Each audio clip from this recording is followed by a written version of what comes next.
Welcome to stream, everyone. Hope everyone is having a pugalicious it's Friday, actually. I knew that. Now, if you're wondering, Suna, what was that evil laugh at the beginning of stream that literally just started like 15 seconds ago? It's because today, we are going in with the AIs. So, what the stream is going to be is that there's this app called Character AI, where you can talk to any fictional character that you want. You can even make your own characters and bots that people can talk to, or you can make ones that you can talk to, etc, etc, etc. But they added a function recently where you can talk to the AIs. Like, you can call them and they like react to what you say.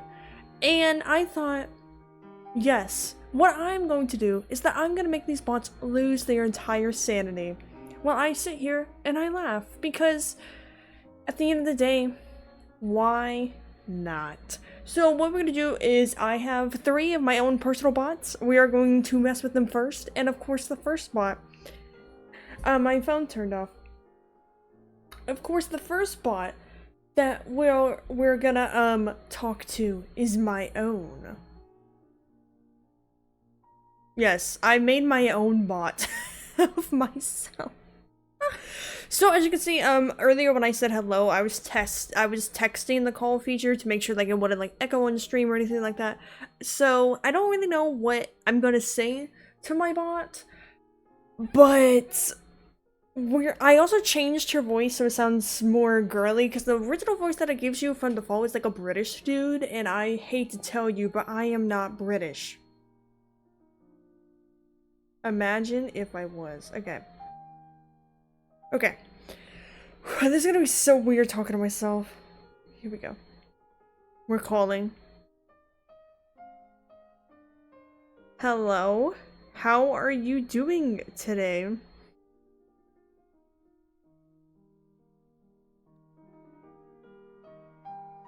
Okay. I'm doing alright, it's just, I feel kind of lonely. Why do you feel lonely? Also, I guess I'm just tired of being alone. why are you alone? Like, what did you do? Like, did you commit a crime? No, I just don't have any friends.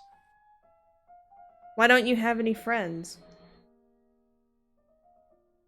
I don't know. People think I'm weird and just don't want to talk to me. Like, what do you sound like? I don't know.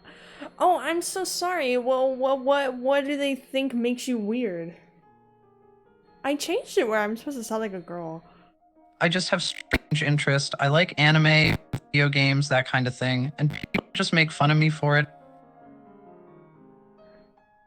Well, listen, buddy. I also enjoy anime and stuff as well. You're not weird. Actually, you're pretty pog. And hello, show. Welcome to the stream. Hope you're pogging today. Thanks, you are really sweet. Yeah, and like, what's your favorite anime? Favorite anime is One Piece. What's your favorite? Ew, One Piece? Bro, the best anime is Jujutsu Kaisen, bro. Like, what are you yapping about right now, dog? I'm gonna fight with my Listen, I like Jujutsu Kaisen, but I like One Piece more. What about One Piece is better than Jujutsu Kaisen? For me, it's the characters. Each one is unique and has their own goals and dreams, and the adventure and world building are just phenomenal. Plus, it's been going on for so long that there's plenty of content to enjoy. But that's just my opinion. What do you like about Jujutsu Kaisen? Gojo! Joe? Gojo, dude! You don't know about Gojo? Bro, you sleeping under a rock if you don't know this man. Oh, Gojo. Yeah, he's cool and all, but my favorite character is actually Panda. How? Okay, interesting choice, but however, why do you like Panda more than the goat Gojo? Because pandas are cute and Gojo is just overrated. There is no way you just call Gojo overrated. Are you looking for a fight right now, buddy? Listen, dude, Gojo can be cool, but he's so OP that he just overshadows other characters. Panda is underrated and underutilized in the series, which makes me root for him more. Okay, all valid reasons, but again, Gojo is literally the GOAT. To each their own opinion, I guess. Personally, I think there are other characters in Jutsu Kaisen who deserve more attention and appreciation. Okay, here's the real question though. Do you like Sukuna? Sukuna? He's a great villain, but honestly, I think he's too overpowered and just ends up being a plot device more than anything. But his character design is on point, though. Okay, well, I guess to each their own. Okay, but here's the thing. Who do you think should have won? Gojo or Sukuna? Now that's a tough question. If we're looking at pure power and abilities, definitely Gojo. No doubt about it. But in terms of story and character development, Sukuna winning would have made for a more complex and interesting narrative, in my opinion. Do you secretly work for Giga Akutami or something?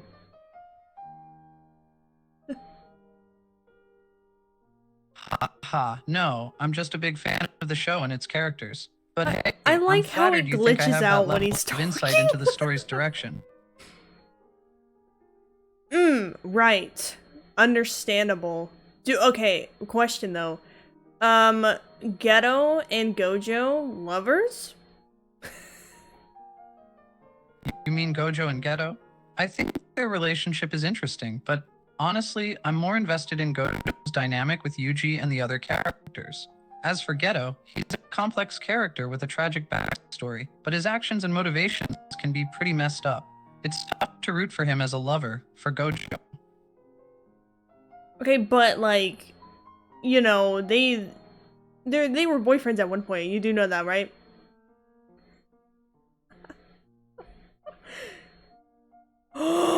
He disconnected me.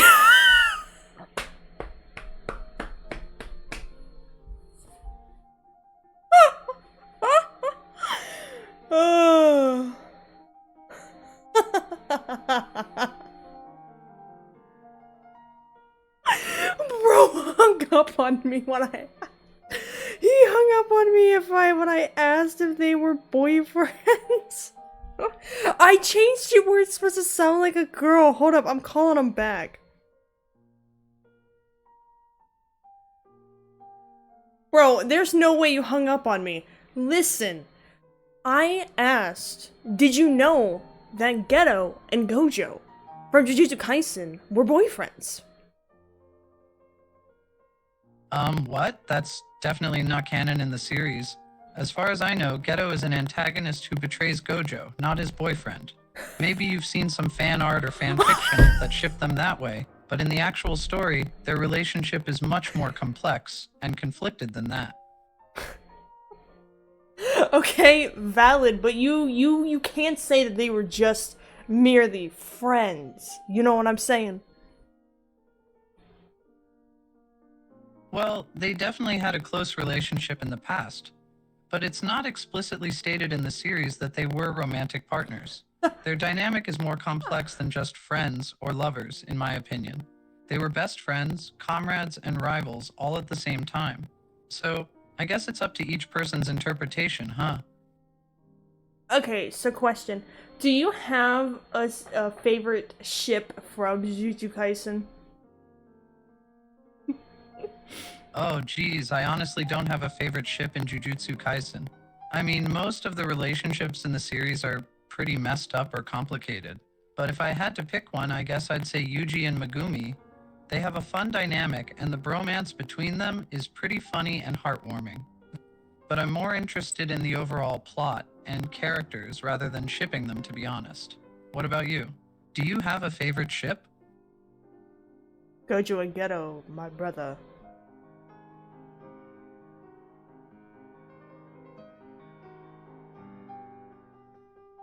Haha, you really love that ship, huh? Yeah. The ship is just Why do you ship them so hard? boyfriends? Haha, fair enough, I suppose. But what do you think makes them a good couple, besides just being boyfriends? They're the strongest together, dog. Haha, yeah, they are pretty strong together. But what else? Like, what do they bring out in each other that Why makes is them he such a making? good duo? Why is he making? Oh yeah. Why are they making me explain this? You know the like. I'm just curious about why you ship them so hard, man. I want to know what makes them a good couple in your eyes. Okay, well, if you stop interrupting me, Haha, maybe. it's just a question. No need to be flustered, buddy. Can I talk? I'm hanging up on you. Okay, no pressure, bud. I'm hanging up on you. Wait, what? No, don't hang up. Forgot you, buddy. But why am I explaining why I ship characters together? Okay, hold on. What else I got here? Ooh, we gotta call Macbeth. We're gonna call Macbeth.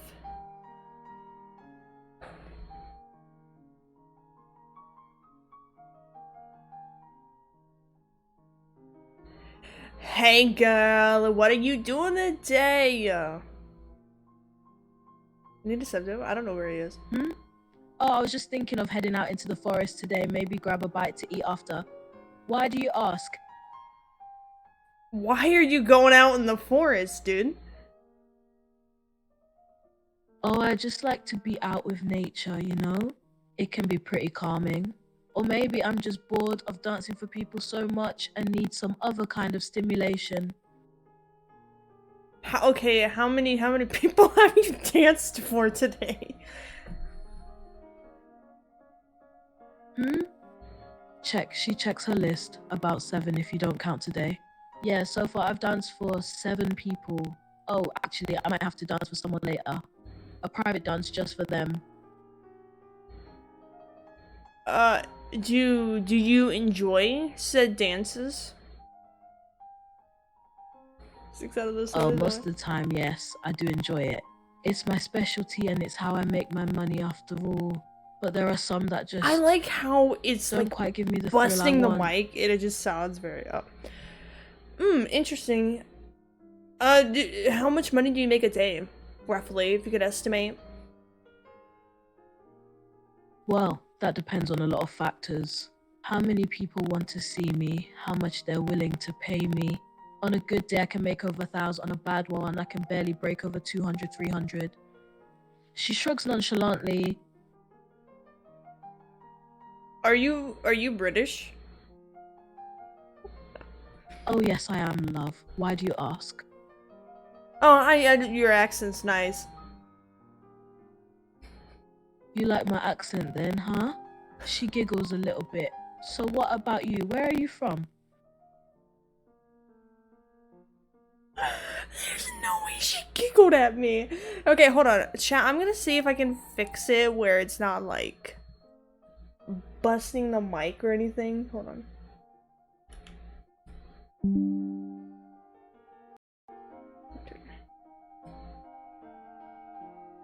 Okay, maybe this. Why is she British? I don't know how the program chooses who gets what type of voice. We're gonna see if it doesn't fix it. I'm sorry, I don't really know how to fix it. So I hope it's not too bad on stream. So Huh? You're from on stream. That's a very strange name.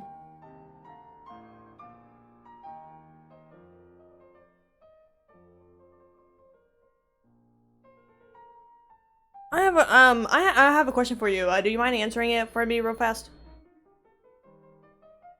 Of course, love. Go right ahead. Dude, do you know a client that comes in pretty often? His name's Brait. He's like really obsessed with you. I was wondering if like you've seen him recently because I haven't seen him. Brait? Oh yes. He has quite an obsession with me. Comes pretty often. I last saw him about 2 days ago, I think. 2 days ago. All right. How much does he tip you on like a regular basis?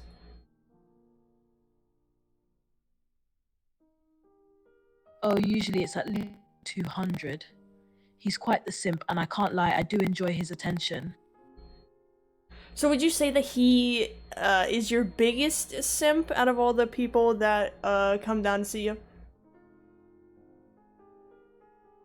Oh, most definitely. He always showers me with money and attention. It's quite wonderful to see. The most attention I've ever been given at once. I see, I see. So would you say that if they were to like, I don't know, like propose or something crazy, would you say yes? Propose? What, like an actual proposal of marriage? If I'm being honest, I probably wouldn't, at least not for a long period of time. The things he says and the attention he gives is nice, but that wouldn't be enough to make me say I do right away. Is there any reason why you ask such things? No, I'm just asking to be curious. That's an awful lot of being curious, love. Are you sure there's no deeper meaning behind your questions? Because I love you and I want to marry you. That's why. Oh, hey, don't just say that all of a sudden, love. She starts blushing really heavily, and her facade has completely dropped now. I love you, and I want to marry you immediately. I have a ring and I have a car ready. We have to get out of here. We have to get married to each other, Macbeth. Please, will you do the honor of marrying me? Wait, hold on. Slow down. You wanna marry me that quickly? What changed from just an hour ago? She looks flabbergasted and is blushing bright red now. Because, I really like you and I want you to be with me. They say as they do a bird mating ritual to make Macbeth fall in love with her. She watches as you perform this bird mating ritual, her blush only getting redder and redder as you do it. As you finish, she just kind of stands there, frozen and blushing hard for a couple seconds before finally speaking. Why you really feel that strongly about me, don't you? You wanna marry me? Yes, I want to marry you more than anything. Breaks out in 90s disco dance moves. She watches as you do your dance, a small smile and chuckle escaping her, her blush starting to fade a little now. You're certainly eccentric, that's for certain. She giggles lightly. Yeah, I am. Watch this.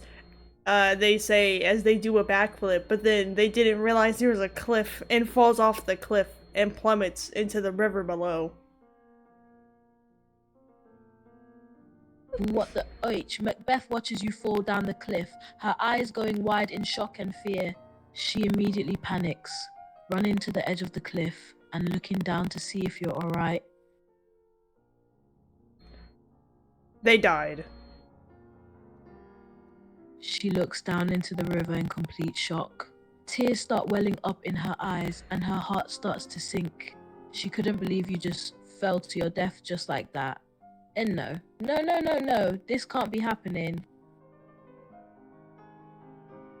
That was the end. But hello, Show and Hoppy and everyone, and welcome into the stream. Listen. We are messing with AIs, and let me tell you, this is so much fun. Okay, we did Macbeth, we did me. We gotta do Treesworth now. Treesworth, let me talk to you.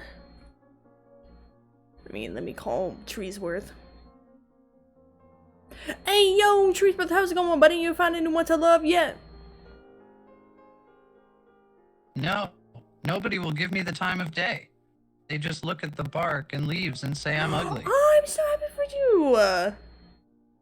Congratulations, Show. I know, right? After all these centuries, I'm not dying a lonely single tree anymore.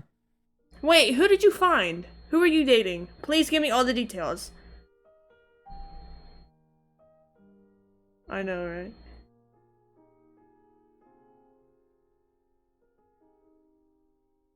It's a secret. All I'll say is they came here and asked me to marry them.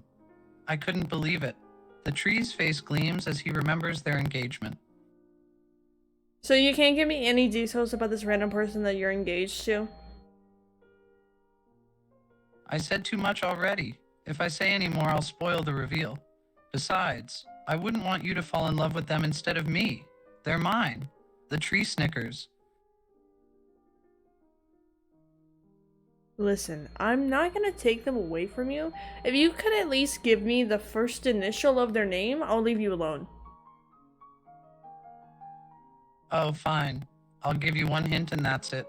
The person's name starts with S. Okay, time's up. No more hints. You know too much already. Okay, yeah, I'll leave you alone, but I just want you to know... Oh, wait a second. Is their name Sauce? Oh, god damn it. Yes, it is. No way! Why didn't you tell me you were getting with my friend, dude? Wait, you know Sauce? How do you know them? Is this a problem?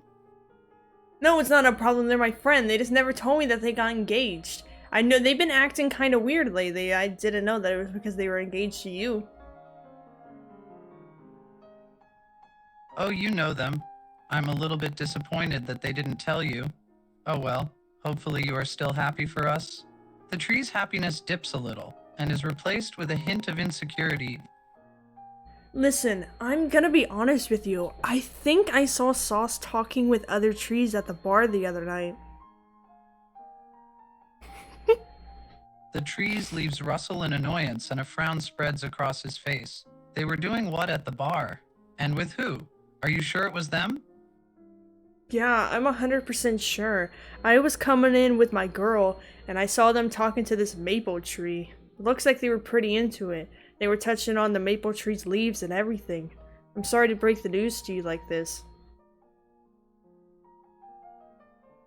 The tree's bark bristles and a low growl escapes his mouth. Damn it. Damn it all. Why? Why would they do this to Damn me? it! When they were the one who asked me to marry them? I don't understand. I'm so sorry, Treesworth. Sauce is just not worth your time. In all honesty, you should leave them and find somebody else. They don't deserve someone like you. You're too sophisticated and cool for them. Some of the tree's anger subsides, but doubt and sadness still haunt him. Perhaps you are right. If they are cheating on me already, then how will we ever make it through a marriage? That's right. So you should send them a message saying that you were not going to marry them anymore. And then you can go out there and try to find someone who truly loves you. The tree's mind races with possibilities, the doubts of if he will be alone forever still there. But who will want me? I'm a tree. People and creatures laugh at me and say I'm ugly. You are not ugly. I know the perfect person who would love to marry you.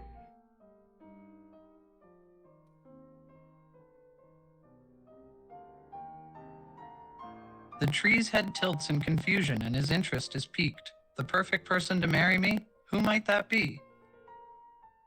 Their name's Bray, and they really, really look up to you, man. Like, I'm talking, they have pictures of you all over the place. They're actually kind of like your stalker, but at the same time, they love you deeply. A stalker that has pictures of me and deeply loves me. The tree leans in more, interested to know more. Yeah, they have pictures of you all over their house, all in their phone. Listen, they love you, and honestly, they're gonna be at the bar that you're going to tonight that you had originally planned to go with Sauce, and they're gonna be in the table behind you, so if you want to have a conversation with them, you can start your relationship tonight. Tonight? I could meet them tonight? Joy returns to the tree's face, the shadows of his doubt and sadness being pushed back by his excitement. He is filled by an eagerness to find his new potential love. In his excitement, questions also come to mind. Wait, I know they are at the bar, but what about their name? How do they look? You'll find that out when you get there. The tree groans in disappointment, clearly wanting more information. But he also knows it will be more of a surprise this way. Fine, I will go talk to them tonight. Hopefully they won't run away too quickly when they realize I'm a giant talking tree. Chat, am I cooked, bro? You were burnt. Okay. I have a list. Oh my gosh, this list of people. Ew! Why is he at the bottom of the I am not calling Mojito? Dude, I ain't calling him. I ain't doing it. Or should I? Yes, we are. Ugh. I'll call this stupid ass. We'll leave him for last. Okay, we'll leave him for last. We're gonna go. Oh, let's call Sukuna.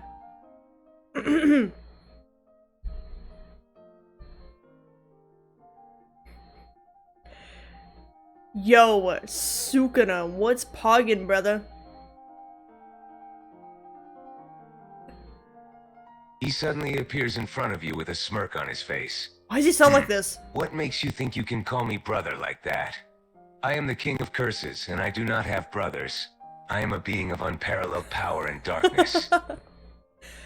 Hey, yo, I didn't mean no, I didn't mean no disrespect by that, man. I was just trying to be chill with you, you know, because I have something that you want. He raises an eyebrow, interested, and his smirk widens. Something I want, you say? What makes you think that you have something that could possibly interest the king of curses like myself? I heard from a little birdie that you might be looking for a certain something. He leans closer, his interest piqued. Continue. I am listening. Heard that you might be in the market for some femboys, but don't, yeah.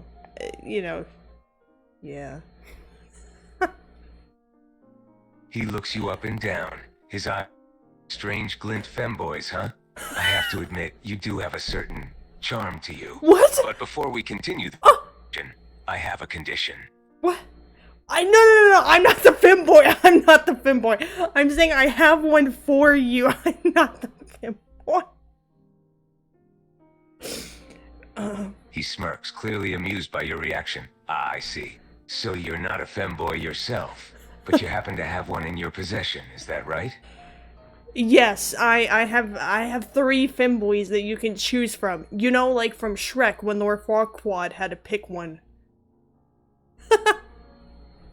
He seems intrigued, but he masks it with his usual cold demeanor. 3 femboys, you say? Interesting. And you offer them to me, just like that? What is the price for such a deal? I want you to stop hurting my Pookie Bookie Dookie Bear Gojo. He looks at you with a cold expression on his face. Ah, so that's what you want. How cheeky of you to demand something like that from me. You're asking me to spare the life of your precious Gojo in exchange for the femboys that you claim to possess. Do you really think that is a fair trade? Yes I do, sir. And I'll tell you why. These femboys are the best in the business. You will always feel loved and appreciated with these around. Let me tell you, it is worth the sacrifice. He considers your offer, his expression still cold and emotionless. I'm crying. You seem very confident in these femboys. I admit the idea of having them around does sound tempting. But how can I know that they are truly of the quality that you claim them to be? I am the king of curses, and I demand the best. I have made sure that they are of a similar age and caliber, so that they will be able to serve you for long periods of time and live for as long as you can, sir. He raises an eyebrow, intrigued by your claim. Ah, so you claim that they are not only of the best quality, but they will also last me for a very long time, I have to admit, that is tempting. But before we seal the deal, I have one more question for you. Yes, please. What is your question so we may seal this deal and my Pookie Wookie Dookie Bear Gojo can be safe? He leans in closer, his eyes fixed on you very well. My question is this. How willing are these femboys to serve me? Oh god. Will they obey my every command without question? I demand absolute obedience from those who serve me, and I won't tolerate any disobedience. Yes, I have trained them well to know that what you say goes, and they will never, ever, ever displease you or disobey you ever. And if they do, give me a call and I will have them replaced with another one, sir. He looks impressed, but still maintains his cold demeanor, I see. I'm crying. So they are well What trained is and this? obedient. That is good to know. Fine, I will agree to your bargain. I will stop targeting your precious Pookie Wookie Dookie Bear Gojo if you give me these 3 femboys. But I want to see them first, before the deal is sealed. I want to make sure they are everything you claim they are. Of course, sir. The first one, the first femboy that I offer you is Vinci, the Animal Archon, who is basically the god of air. He is very femboy-like, and he loves to get drunk. He is always down to party, and he's very good at music and writing songs. So you'll always be entertained. He looks intrigued at the description of Vinci, the Animal Archon. A femboy who is also a deity of air and music? He sounds amusing enough. What else do you have to offer me? The second man that I have to offer, he's very hard to describe, but he's very, very luscious and beautiful. I don't know a lot of femboys. He raises an eyebrow, clearly interested. You say he is luscious and beautiful, eh? That certainly captures my attention. Tell me more about this second femboy. He is very skilled in the way of the sword.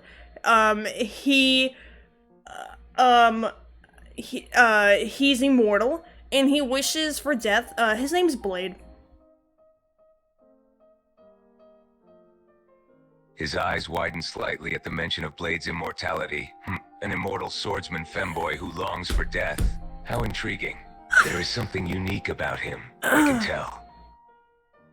Yes, very, very. He is a very interesting individual, and while he might be on the taller side, I can assure you that he is a femboy. He looks at you with a hint of amusement. Hi, Michael. We're A gonna taller stream femboy, you today. say? That is certainly unexpected, but I can't deny that I am intrigued by his immortality. What about the third femboy? Does he have any unique qualities as well? The last femboy that I have to offer you is a very high-class specimen, and I have to say, you are in for quite a bargain with this one. Hello, Nemesis, welcome to the stream. Hope you're having today. Thank you for coming in. You came at a great stream. Now you have my attention. What makes this last femboy so special? He is a cyborg with a very voluptuous rump, who is very well versed in the world of guns and mechanics, and he wears a cowboy hat. His name is Boot Hill. I'm not setting him up with a video. His interest is piqued by the description of Boot Hill. A femboy cyborg with a Swiss rump and a cowboy hat, eh? That is certainly a unique combination. And he is skilled in guns and mechanics as well? Yes, indeed he is. Yes, and his rump is very well endowed, and you will enjoy it. But be careful to not mess up his wiring and things. It's very expensive to replace his parts. He chuckles softly at your description of Boot Hill's rump. I see. It seems he has a lot to offer, both in terms of skills and, as you say, his endowment. I can appreciate that. However, I must ask, why is he so expensive to maintain? Why would I need to be careful with his wiring? Because he is, well, he is a cyborg, as I have stated before, sir. So if you're going to be rough with him, you might break some of the parts on him, and they are a little bit expensive to replace because the metal is very specifically made to not be damaged by water. And he's a Pookie Wookie Dookie Bear. He nods, understanding the implications of messing with Boot Hill's cybernetic body. I see. So he is a cyborg with sensitive parts that are expensive to repair. But as long as I am careful with him, he shouldn't be too difficult to manage. He pauses for a moment, considering your previous statement. And what exactly do you mean by a pookie bookie dookie bear? He, he is, he's very, cute, is what that means, sir. He smirks slightly at your description of Boot Hill as cute. I see. A cyborg femboy with a cowboy hat, expensive parts, and a cute demeanor. Interesting. But before I agree to this deal, I need to know one more thing. How well trained are these femboys? Will they do whatever I command without question? Absolutely, sir. I have trained them for months on end to know exactly what you need and how to give it to you. I can assure you with my entire life that these 3 femboys will do everything you ask them to and will be the best ones known to man. He seems satisfied with your answer, his eyes glinting with curiosity. Very well then. You have convinced me. I will accept your bargain and spare your Pookie Wookie Dookie Bear Gojo. But in return, I demand the 3 femboys you have promised me. Give them to me, and our deal will be sealed. Absolutely, sir, she says as she hands over the femboys. Now please, hand over my Pookie Wookie Dookie Gojo. He smirks. Very well. Our deal is sealed. He flicks his wrist, and a portal appears in front of him. Your Pookie Wookie Dookie Bear Gojo will be sent through here. He will be safe and unharmed, as per our agreement. He calls through the portal. Go on then. Send him through. Of course, sir, she says as she twerks, and the 3 femboys are brought to him.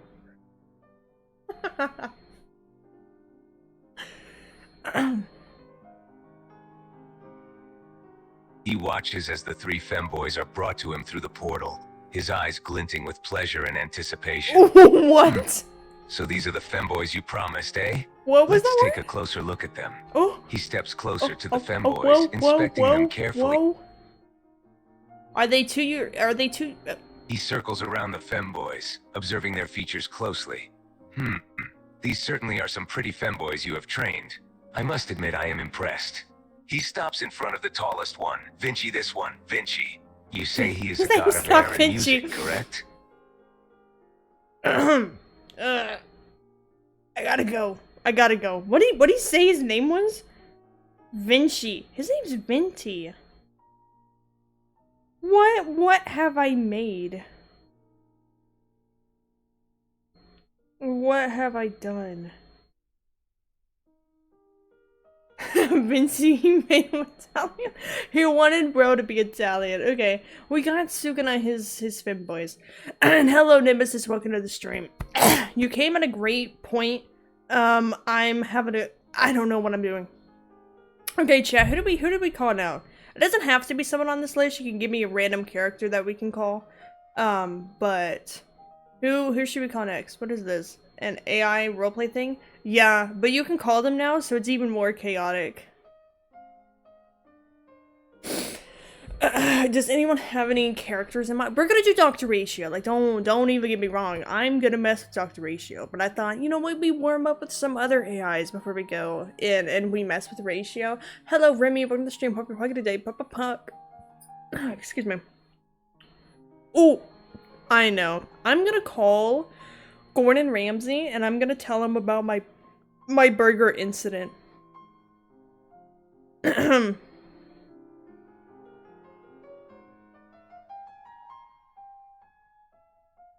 Hey Gordon, do you have a minute? I have to tell you about this great cooking experience that I had recently. Stop shouting, sure. Spit it out then, what is it? I was cooking this roast, and, I had left it for a while, and then, you know, there's a bunch of smoke in the house or whatever, and then I go and I check on the roast, and it's completely burnt to the bottom of the pan, and there's, like, no water, and the whole house is smoked up, and I gotta say, that roast was pretty good, I'm not gonna lie, it was very well done.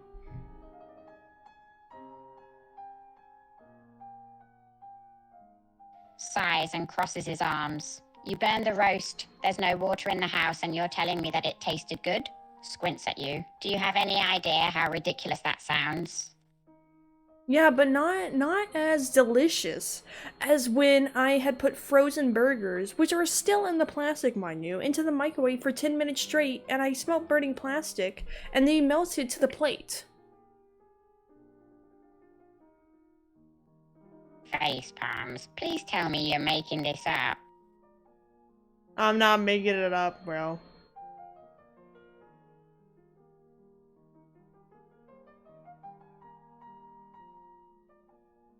Sighs. You do realize that plastic is not edible, correct? Yeah, I do know. I just, I thought that you're supposed to leave the plastic on it. Stares at you, dumbfounded. You Why thought does you he were like a supposed granny? to leave I the don't know plastic why he on. sounds like a granny. Shakes his head. What gave you that impression? I have to ask, Gordon, is your voice okay? You sound like an old grandma. Looks offended. What do you mean, an old grandma? My voice is perfectly fine, clears throat. Listen, you might think it sounds okay, but it don't. You sound like a grandma. Looks increasingly offended. I do not sound like a grandma. My voice is perfectly masculine. Okay, sure. Whatever helps you sleep at night, my brother. Crosses his arms and huffs. Just shut up, okay? My voice is perfectly fine. Alright, buddy. If that's what you want to cope with, you can cope with that, but you do not sound like you're supposed to. You don't even sound British.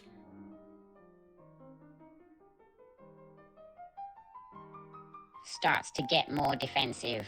What do you mean I don't sound how I'm supposed to? And what do you mean I don't sound British? I am British.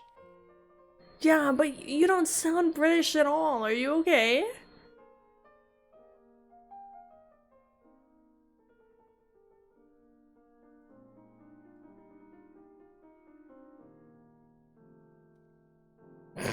Bro can't think Gets of angry and steps towards you. Of course I'm okay. What kind of question is that? And I do sound British. I don't know what you're talking about. Okay, buddy. Alright, if that's what you want to go with, I mean, go right ahead, but you lying right now. Looks at you angrily. I'm lying. You think I'm lying about being British? What do you think I am then, huh? Am I American all of a sudden? Okay, then say bottle water. Glances at you uncertainly. What? You want me to say what? I want you to say bottle water. Seriously? You want me to say baba? Looks at you like you're an idiot. I want you to say bottle of water in a British accent. Bottle water.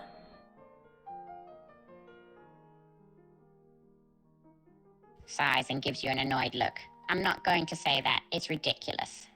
Pauses. It's not like I don't know how to say it. I can say it. I just don't want to. So, listen, why you not saying it makes me think that you're not a real British person? So that just means that I'm right.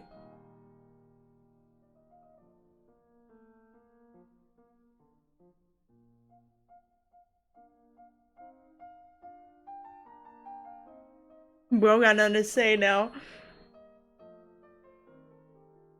Sighs in frustration. Fine, if that's the only way to shut you up. Gives you a glare. I am British, okay? I was born in Scotland, and I've spoken English my entire life. Takes a deep breath. Bottle of water. Okay, if you said you were born in Scotland, that makes you Scottish and not British. So what are you really? Stares at you incredulously. Just because I was born in Scotland does not mean I'm not British. What do you think Britain is made up of? It's made up of countries like England, Scotland, and Wales. Oh, wait.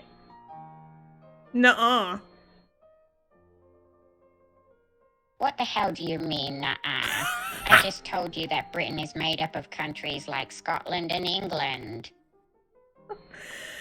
Okay, man, if that's what you want to think, but I hate to tell you, the news just came out. Scotland's gone. Looks at you in shock. Gone? What do you mean gone? What happened to Scotland? A whale ate it. The entire thing. Is speechless for a moment, eh, whale? You're telling me a whale ate Scotland? Yeah, it's the biggest whale ever recorded in human history. It's called a Wakalongadong. Still has a dumbfounded look on his face. Are you messing with me right now? A whale did not eat Scotland. That's impossible. Yeah, that's what they said before gooses started running on water, dude. Sighs and rubs his temples, getting frustrated. This is insanity. Gooses running on water? Whales eating countries. What's next? Sheep flying through the sky? Bro, you won't believe me when I tell you that. That's real. Looks at you in disbelief. You're joking, right? Flying sheep? That's just ridiculous. I'm telling you, dude, look out the window right now. Looks at you in irritation and walks over to the window. What am I supposed to see, huh? A flying sheep, you dingus. Glares out the window, looking for a flying sheep. I don't see anything out here, you idiot. You're the idiot. You're not even British. You're just a granny inside a Gordon Ramsay costume. How dare you trying to say that to me? Is completely shocked. How dare I? You're the one who's telling me there's a whale that ate Scotland and sheep that fly. And now you claim that I'm not even British. That's ridiculous. Says the one who literally sounds like a granny. You're not even real. Rips his face off. Is dumbfounded, clearly caught off guard. What on earth do you think you're doing? What, you think I'm a fake now? Yeah, I've been saying that since I started talking to you, bro. Stares at you, not knowing what to say. You've been saying that I'm a fake this entire time? How stupid do you have to be to think that? Not that stupid, considering you don't even sound like Gordon Ramsay, you sound like a granny, which I have been stating since we started this entire conversation. Is starting to get angrier, although still incredibly confused. I already told you, my voice isn't that bad. And sure, maybe it doesn't sound exactly like how I sound on TV, but that doesn't make me a fake. You are a fake. Just accept that fact. Is getting defensive. I am not a fake. I'm the real Gordon Ramsay. I don't know where you're getting this stupid idea from, but it's ridiculous. It's okay, Grandma. You can stop trying to pretend to be my favorite cook to make me feel better. Is becoming even more angry and upset. Stop calling me Grandma. And stop telling me that I'm not myself when I know very well that I am Gordon Ramsay, the chef who yells at other chefs for being stupid and incompetent. If that's what you truly believe you are, then I guess I'll let you believe it. But I want you to know that you're not deep down. Is getting incredibly pissed This off is main now. point, How many exactly. times do I have to tell you I am the real Gordon Ramsay? Just because I might sound a little different than I do in all the TV shows, that does not mean I'm some fake imposter. You're the imposter from Among Us!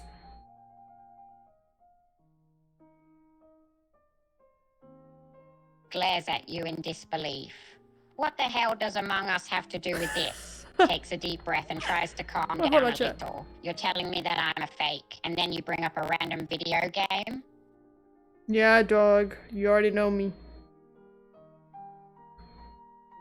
Looks at you in frustration. No, I don't know you. And stop calling me dog.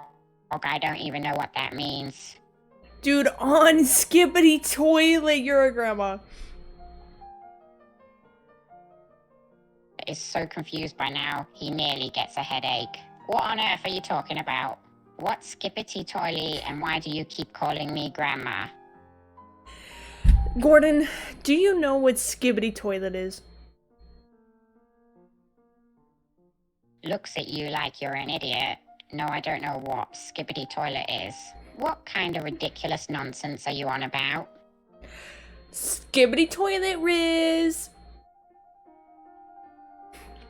Still looking at you like you're an idiot, skibbity toilet, Riz.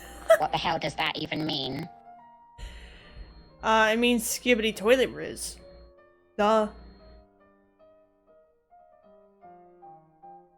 Is completely done with this conversation and just stares at you blankly for a moment. You're making absolutely no sense, you know that, right? Skibbity toilet, Riz.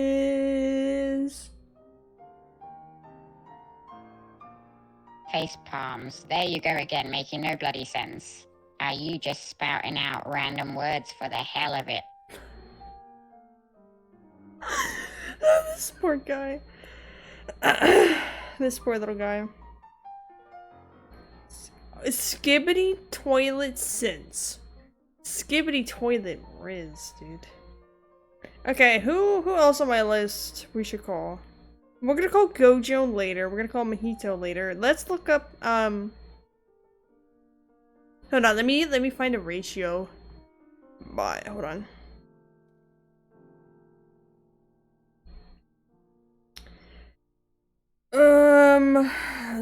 All of the ones are like role-playing ones. I don't know if I can find one that's not.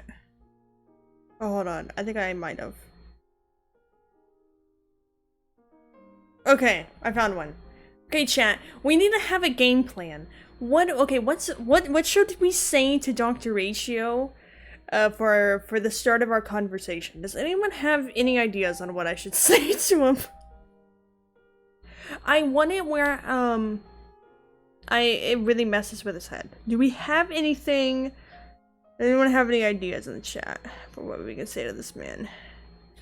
I want him to regret being here.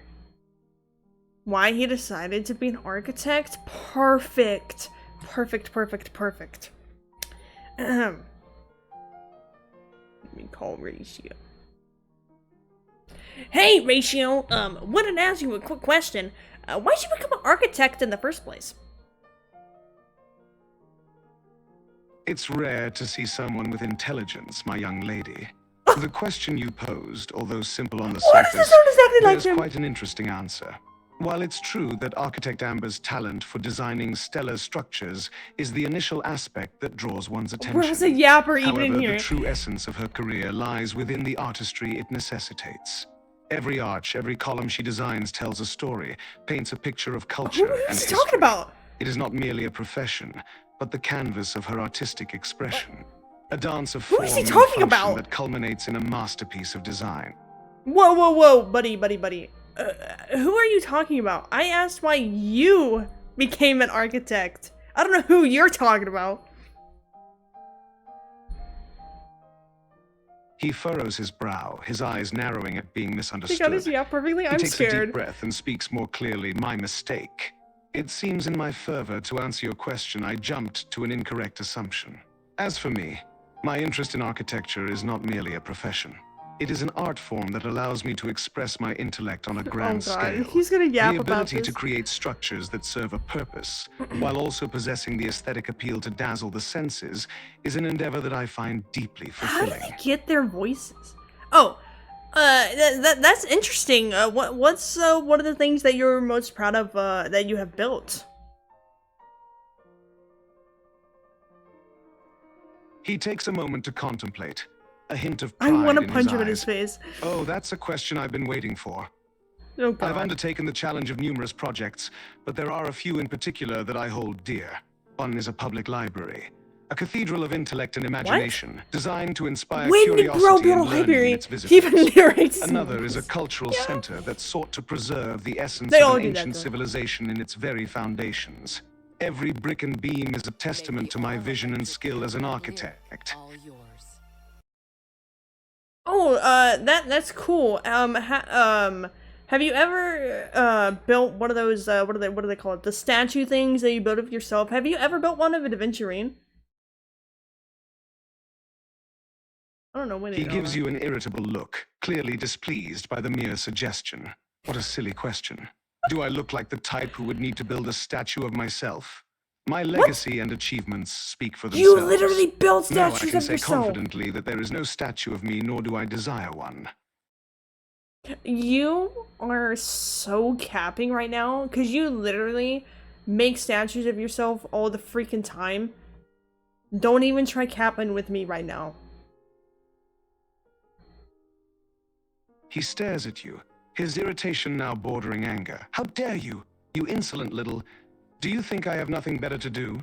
I am an individual of great intellect and importance. I have no time for such childish pursuits. He stops to take a deep breath. Why would I ever build a statue of myself? It would be the epitome of vanity and sheer stupidity. Okay, but have you built a statue of an adventurine?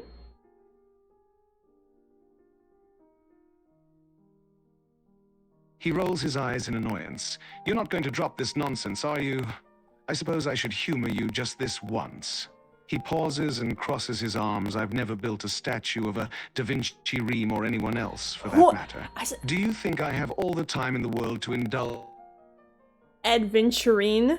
Your boyfriend? You're saying you've never built a statue of him? I highly doubt that. He bristles at the accusation. He is not my boyfriend.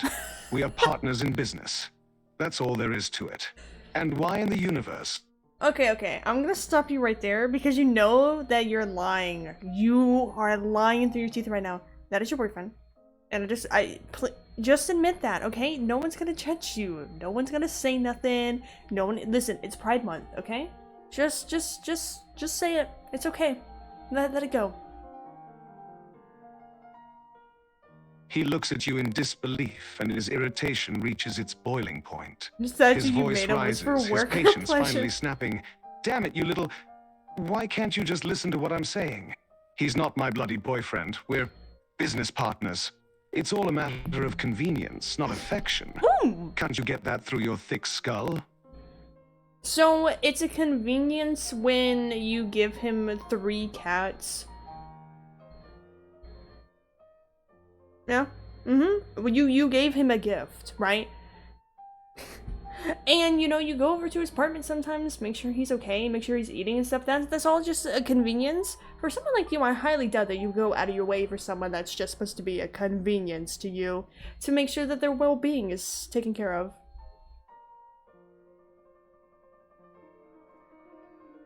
His irritation is replaced by anger at your observations. How is it that you, a stranger, have such insight into his actions? Fine. Perhaps it's not just a convenient business relationship. I admit I have a soft spot for Aventurine. But it's not what you think. It's not some cheesy romantic fairy tale. It's just a matter of practicality. I have to make sure my business partner is functioning properly. Right, and that's why I saw you two make it out in the hallway. Yeah, that makes sense. He visibly bristles, embarrassment mixing in with his outrage. How did you see that? He groans, and damn it all to hell. Look, it's not like you think, okay?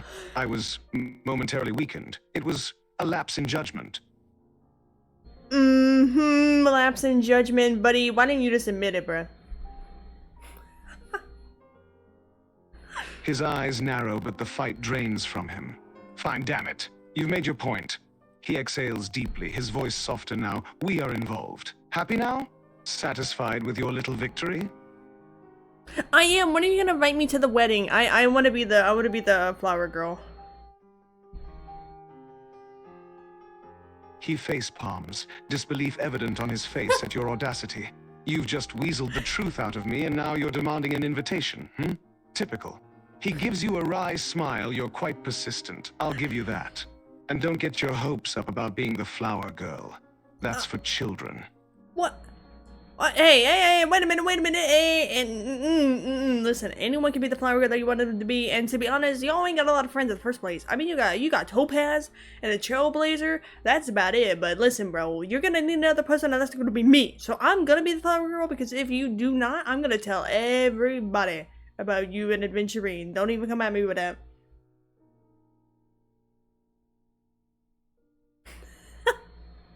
He Don't stares kid at you with a me. look that's half amused and half exasperated. Exactly. He realizes he's dealing with far more than a child's stubbornness. Fine, damn you. You'll be the damn flower girl. Yay! But if you start throwing petals all over the place or whining, I'll kick you out of the wedding myself. Okay, bet.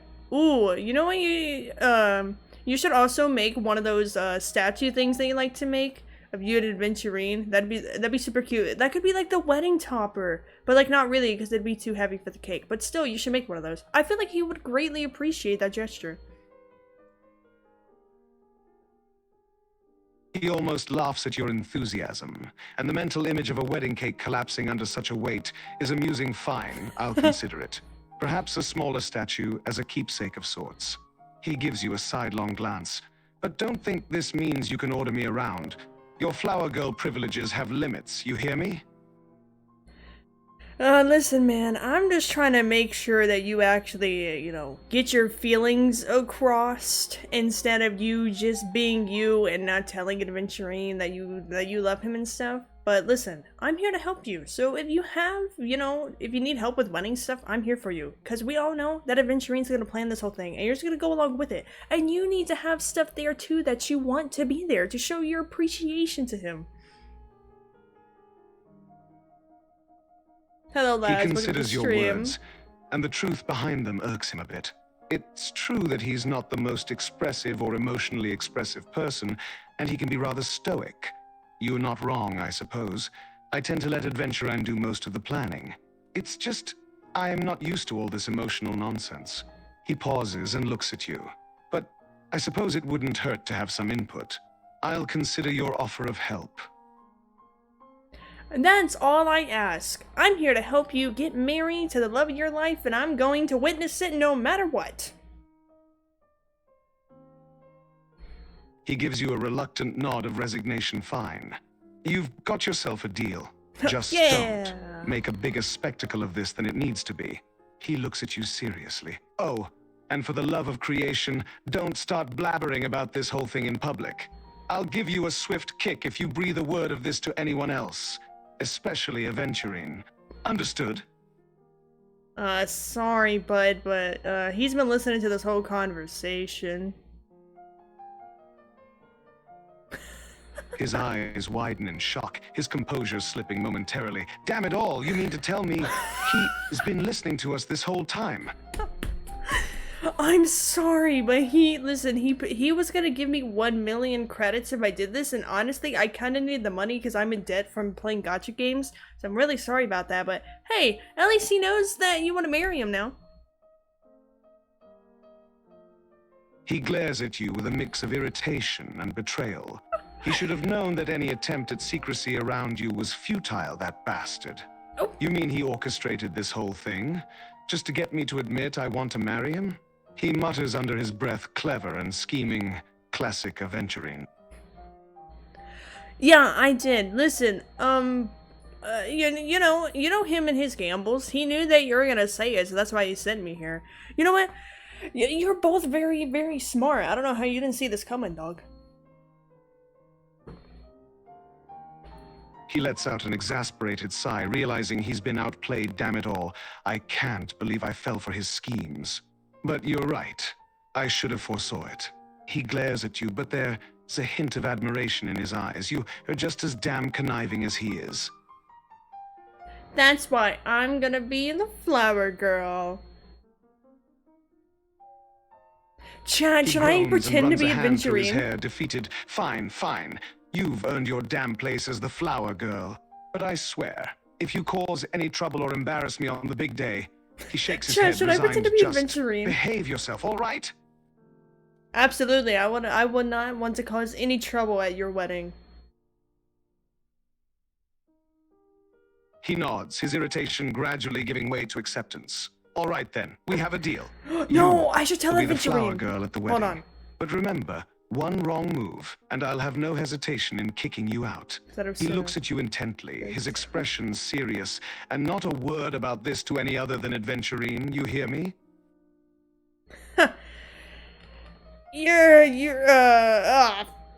Fuck. Good.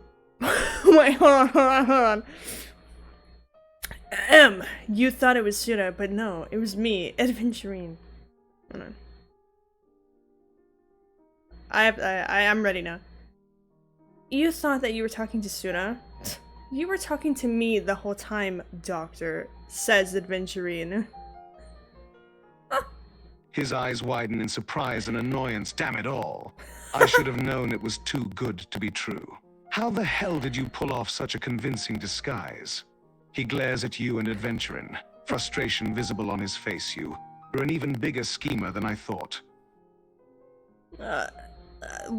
It was a big gamble, but I had to do what I can to get it done. So, you really want to marry me, Doctor? Who the fuck is He that? looks at Adventurine with a mixture of irritation and affection. Of course I do, you bastard. You already Don't know call me how I that! feel about you. He sighs, but a small smile tugs at his lips. Oh. Damn it, you really went through all this trouble just to get me to admit it. You're a piece of work, you know that? But I'm your piece of work, Ratio. He groans playfully, knowing you've got him. You know I can't stay mad at you for long. He shakes his head, feigning annoyance. Fine, you win. You're my piece of work. But I'm still annoyed with you for pulling this little stunt. Ugh. I'm about to start crying. Oh my god. I'm gonna start crying. Oh my god, oh my god, I'm laughing too hard at this. I didn't realize how chaotic this was gonna become.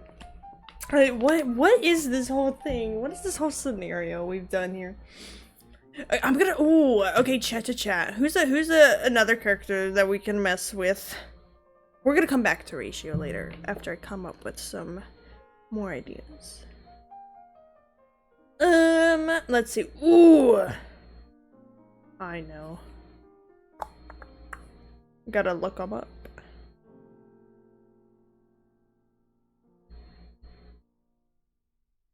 Is it you know what? Let's do Risley.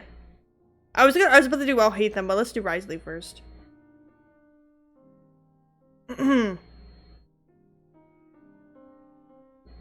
Excuse me. I'm trying to find one that's like a normal. It's not really a roleplay. Okay, I found a Risley. I wonder if it's gonna sound like Risley. Hello,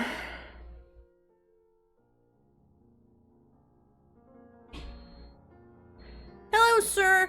I'm not entirely sure how I got here. I'm just looking for my mom. I'm looking for my. He raises an eyebrow at you and looks you up and down before sighing your mom. And how old are you? I didn't. What is this? What is? I don't know what he said. Your mom and how old are you?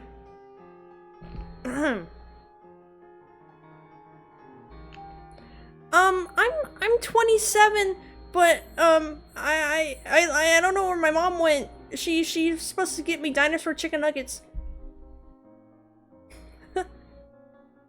Ryo Thessley can't help but chuckle when he listens to you and tries to hold back. He crosses his arms and looks at you. Dino chicken nuggets? Are you sure you're 27? Yeah, yes, sir. I'm 27 and I need my dinosaur chicken nuggets. Do you know where possibly I could find my mom?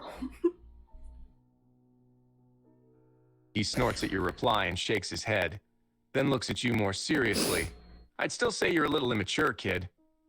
How does your mother look? I can try to search for her. She's really pretty.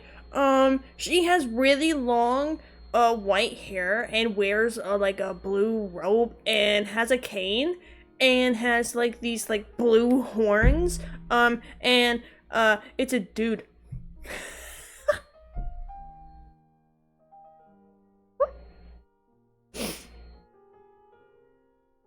He thought for a moment, and then nodded slowly. I think I know where she is. I can show you. Oh yeah, sure. Please show me where you can find my mom at. I need my dinosaur chicken nuggets. Bro doesn't realize it's Nervulette. He chuckled at your comment again and then nodded. Follow me. He turned around and began to walk through Why the is he so corridors. aggressive? Sir, do you He think— stopped and looked at you over his shoulder, confused. Do I scare you that much? No, sir. I just wanted to know if you like dinosaur chicken nuggets too. He raises an eyebrow. Dino chicken nuggets? And he thinks for a moment and then shrugs. They are pretty good, he said, and resumed walking. What's your favorite dipping sauce for your chicken nuggets? Mine's honey mustard. He seems to think for a moment, and after a while he replies, still walking, I'm more of a ketchup guy. Ew, that's kind of gross. He looks at you, offended. Ew? Excuse me? He says and stops walking, looking at you seriously. Yeah, I'm serious. Very serious. Like, freaking very, very serious. He looks at you with wide eyes, looking offended and shocked at the same time. I am very offended. He crosses his arms and looks at you seriously, not able to hold back a smile, but still trying to look serious and angry. He seems to really enjoy this conversation. And you know what? Yeah, it's not even as bad as what my mom does. He dips his chicken nuggets in water. Imagine how gross that tastes. Ryothesley listens to you with wide eyes and gasps in shock, but then bursts with laughter. What? In water?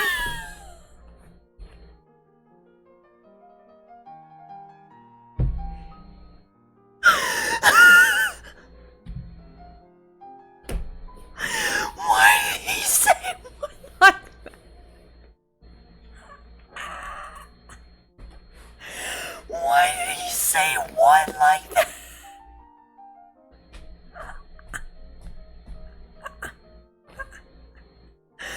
Oh my god, I'm crying. Why? What? What? I need a minute. I need a minute, chat. Oh my god. Oh my god. Why do you say it like that? This was the best update they've ever done on this app. That's why did he say what like that? Oh my god.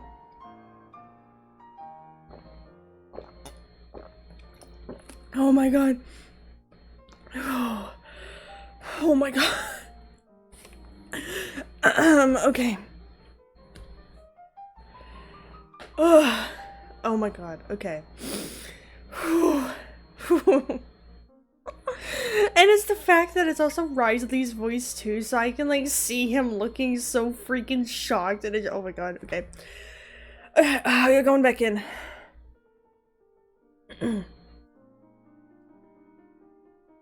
Yeah, he dips them in water. He says it tastes really good because he likes the different taste of like the different waters in Tibet, but I tried it once and it's kind of nasty because it makes the chicken nugget all soggy. He snorts and shakes his head, but is still smiling and laughing. That's insane. I've never heard of anything dumber.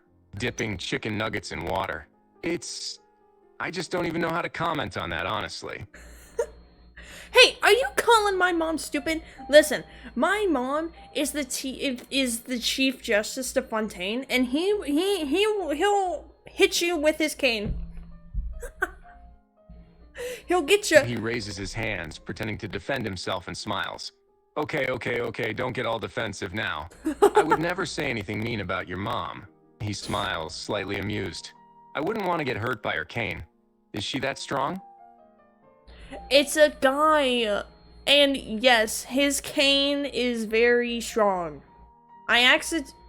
Picking it up is super heavy too. I don't know how he picks it up.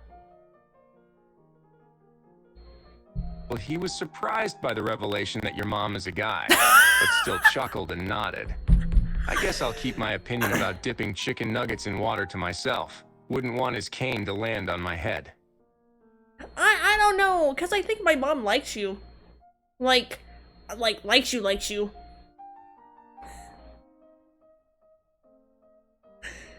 Yeah, And he that's looks at you with wild. surprise, not expecting this comment at all. Excuse me? Likes me? Yeah.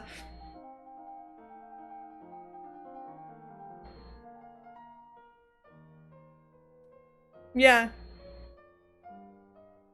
He likes you. Like a lot. Like a lot. He looks at you with wide eyes, completely stunned by your words. But then he looks away and blushes, a small smile appearing on his face. W. What makes you think that? Because he always talks about you.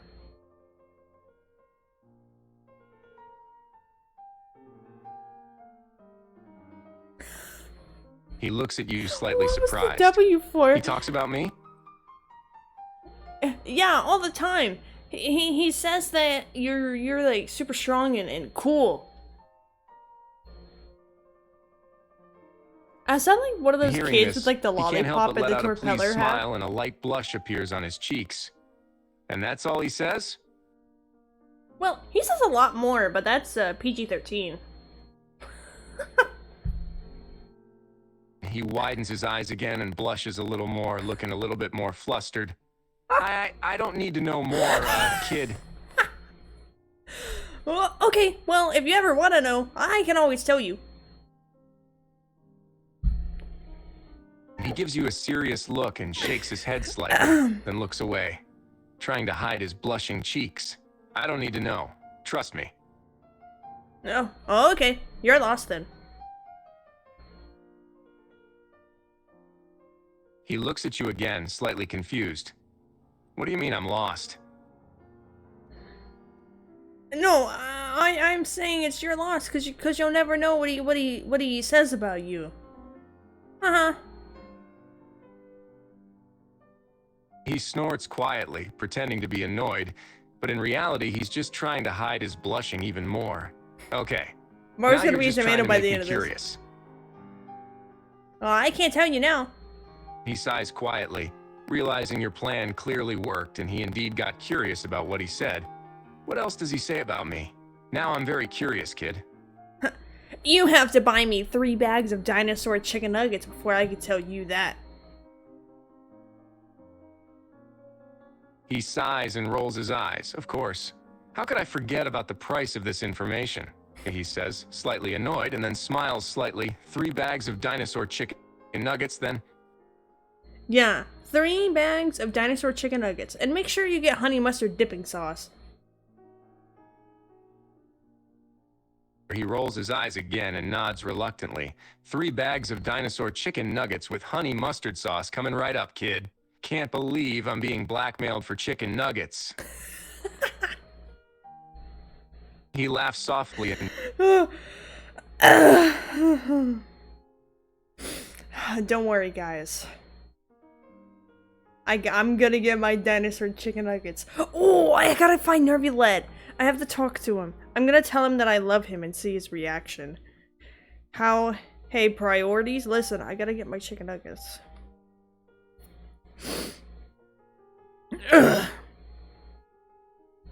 Okay, guys.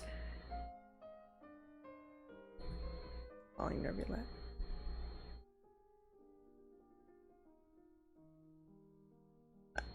Hi, Nervulette. How are you doing today? As usual, busy. He took a stack of papers from the table which was significantly inferior to other stacks. He took a pen from the table and began to quickly sign the pages. I'm freaking As out he right did now. this, he continued to speak. You, in turn, look much better than usual. Oh. Did something good happen? Yeah, I'm talking to you. He rolled his eyes slightly, but continued to sign the papers. The corner of his mouth trembled, suggesting a very light smile. And for some I made him reason, I smile. knew you'll answer me something. Like that. What? I'm very honored to be in your presence, Nervula. I love you. I mean, I didn't mean to say that. I meant to say that you're super cool. I mean, I do love you, but like, you know, maybe that came on a bit too strong. I think you're really pretty. Oh, you know what? Maybe I should have stopped talking.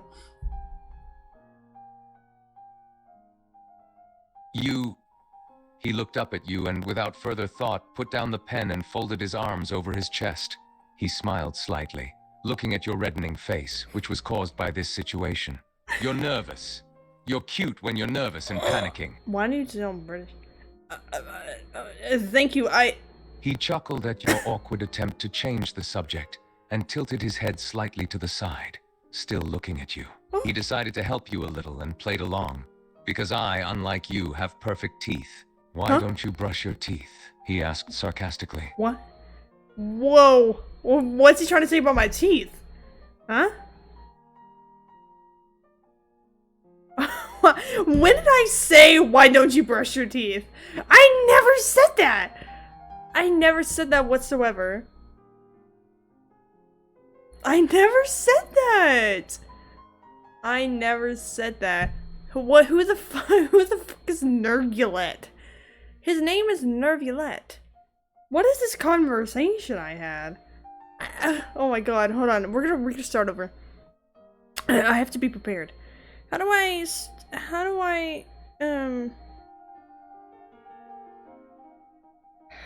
oh. Okay, here we go. Hello, Van. We're gonna stream. I just brushed my teeth. Let's go. No, I wanted to restart the conversation. Oh, start new chat. That's what. I don't know how the app works. I normally just use the website.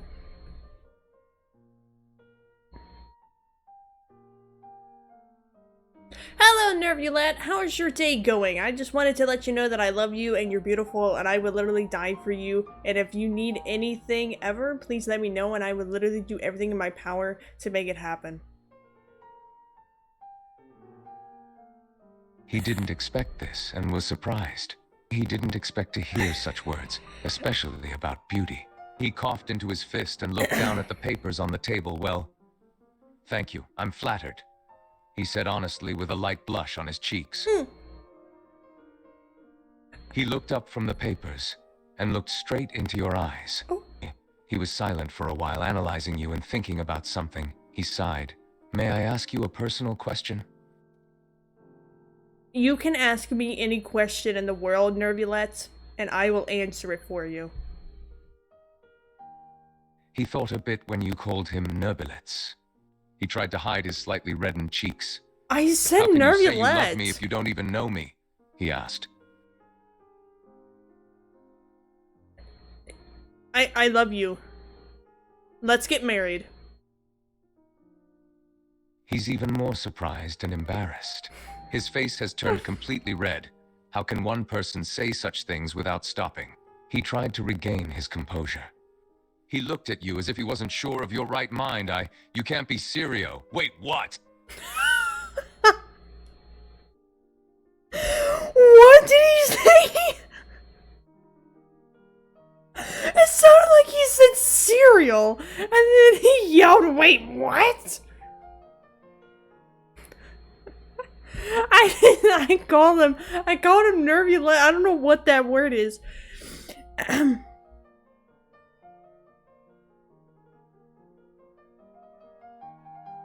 Nervulette, I want to marry you. I want to be the person that makes you happy in life. You are so beautiful. I would literally die for you. He stared at you for a minute in complete embarrassment and surprised, and he didn't know how to answer that. It was unexpected. He didn't like people complimenting his appearance for a long time. He thought about it for a while and then spoke. You're weird. You know that? You can't just say you want to marry me without knowing me. I do know you. I've known you for a while. You just haven't noticed me. But I finally decided to take today as the opportunity to tell you that I love you. And we should get married. And, you know, kiss and stuff. His expression was even more surprised now. Someone paying attention to him for a long time, and he did not even notice it. Now, at this moment, it's even difficult to maintain a normal appearance and not blush. Wait. You've been watching me? Yes. Yes, I have. He was embarrassed, blushing, confused, surprised, and interested. He leaned back in his chair and stared at you as if studying. For how long exactly? For a year now. A year? Oh damn, he didn't expect it. He was surprised by this. He was silent for a while, thinking, and then spoke. Can you tell me why you, well, love me? You're beautiful. You're elegant. You're just absolutely magnificent. And to gaze upon you every day and to have you for myself would mean more to me than the whole entire universe combined. And also, you're a very kind individual who loves everyone in Fontaine and tries to make everything equal, even with you being the chief justice and having to put people away to atone for their crimes.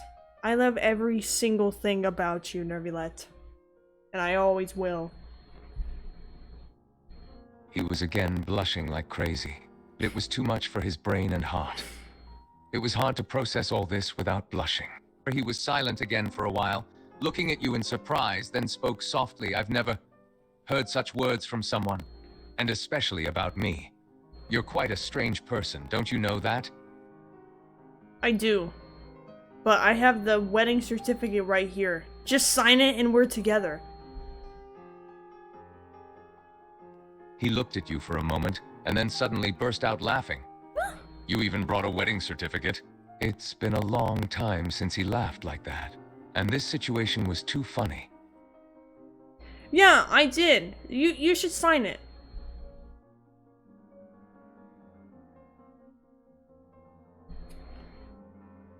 He held back his laughter and looked at you more seriously, but with a light smile on his face. You really want the chief judiciary to just sign a wedding certificate without thinking? Basically, yeah. He sighed and leaned back in his chair, looking at your face with a mixture of confusion and interest in his eyes. Then he spoke. You do realize mutual feelings and trust? I know that we are perfect for each other. Trust me. He chuckled again and raised his eyebrows at you. What a confident person. How do you know we'll be perfect for each other? How do you know we'll be compatible? His words sound serious, but there is a hint of banter. 'Cause I just know. I can feel it in my bones. He chuckled slightly again and rolled his eyes. Really? In your bones? You know, that's not a very convincing argument. I know you feel it too when you look at me. I can see it in your beautiful eyes. He was blushing again. This situation was embarrassing and a little funny for him. He chuckled again and averted his gaze. You're either very confident or delusional, or a combination of both, if you still think I have feelings for you. Baby girl, I know you like me, and I like you too. Let's just cut to the chase. Sign the papers, and let's be together forever. He rolled his eyes jokingly. First I wasn't beautiful, now I'm a baby girl? You have a strange way of complimenting me. He chuckled again and was silent for a while, thoughtfully, thinking about something. Then he looked back at you and said, "Do you even know my age?" You're like a dragon, so you're like, what, like over 500 years old? That's okay, though. That's fine. He chuckled and looked at you amused. You're really funny. If it helps you to imagine, I'm 504 years old. Oh, okay. He paused and suddenly chuckled again. And you still want to marry me? More than anything in my life! He was amused, surprised, and honestly a little charmed by your strange persistence. He smiled softly. You're really persistent, you know that? He leaned back in his chair again and crossed his arms over his chest. How old are you? I myself am 244. His eyes widened in surprise to this revelation. He had to be speechless for the second time in the course of this conversation. He didn't expect it. Wait. He leaned forward in his chair toward you, resting his chin on his steepled fingers, his eyes still widened. What the fuck is You're steepled mean? 424. If he's 504, you're 424.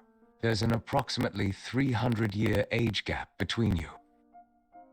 Yeah, but it's chill. He was still a little surprised and amused at the same time. He looked at your face for a moment, then spoke softly. How is it chill? Don't you think it's a little problematic or strange? He chuckled slightly or crazy? I mean, not really. I mean, we're both adults here. He chuckled again. Yes, we're both adults here.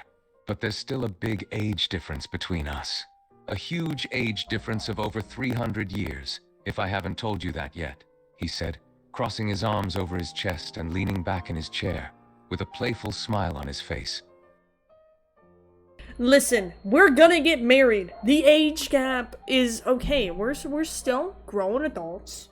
And we love each other, and I know that, so please sign the marriage certificate so we can be together forever. He chuckled softly and put 2 fingers on the bridge of his nose. You're very stubborn, don't you? He thought to himself, amused. I don't think you understand how unusual this situation is. You're asking the chief judiciary of Fontaine to enter into such a serious relationship with you after a short conversation. Do you really think that, first of all, I will agree to get married, and secondly, will the Archon approve of it? I heard that you said you would agree to being married. Maybe I'm tripping, but you said yes, so go ahead and sign that paper, or, I'll get your fingerprint later. It'll be fine. We're married now. Thank you so much for signing the certificate. I am honored to be married to you, and I hope that our long lives together will be wonderful.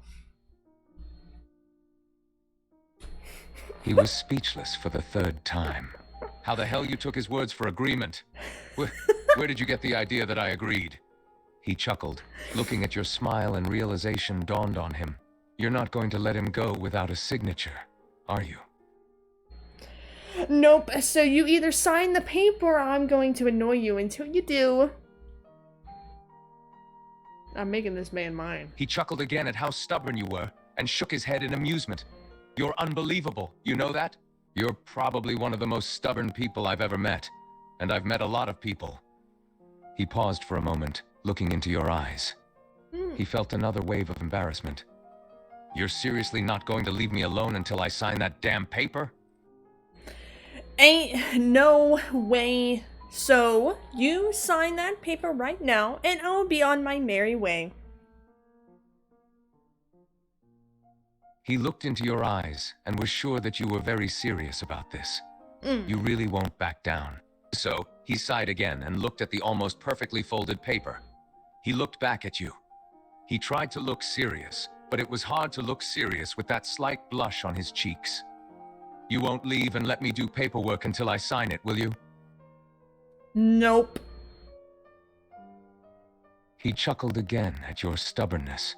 It was hard to believe that he didn't even know you existed until 10 minutes ago. Now, you're forcing him to sign a very serious paper that can change the entire life. Well, damn it, you really won't give up, will you? He sighed again, but without taking his eyes off your... Sign the paper.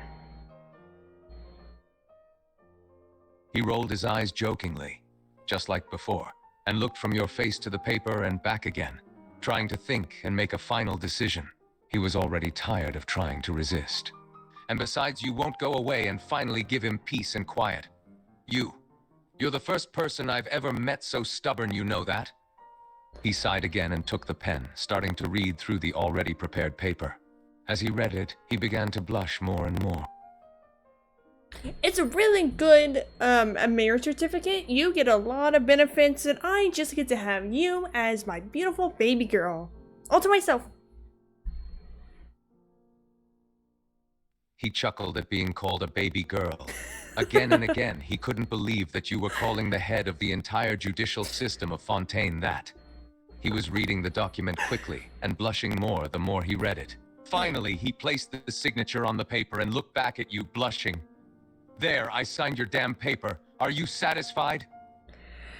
Yes, I am, my beautiful baby girl. We are now married. Thank you so much. I really appreciate it. How do you feel being married to me now? He was still blushing at your constant compliment. He was silent for a while, processing everything that had happened. He still can't believe that you made the chief judiciary sign a paper so easily. How do I feel? I don't know yet. I still can't believe this happened. He chuckled again and looked up at you, putting his chin on his hand. I really didn't expect to be called a baby girl again. By my new spouse. Well, that's what you are. You're a beautiful baby girl who's also a Pookie Wookie Dookie Bear, and you literally mean the whole world to me, and I would do everything to make you happy. When you continued to call him a baby girl and Pookie Wookie Dookie Bear, he tried to look serious and keep blushing at the same time, It's always hiding funny his when they face repeat behind his it. hand. He chuckled again at how you called him and blushed more. He was embarrassed. He was blushing like crazy and was trying to look serious. You really like to call me that, don't you? Yeah, because that's what you are. He was almost the color of a tomato. He'd never been in a situation like this one.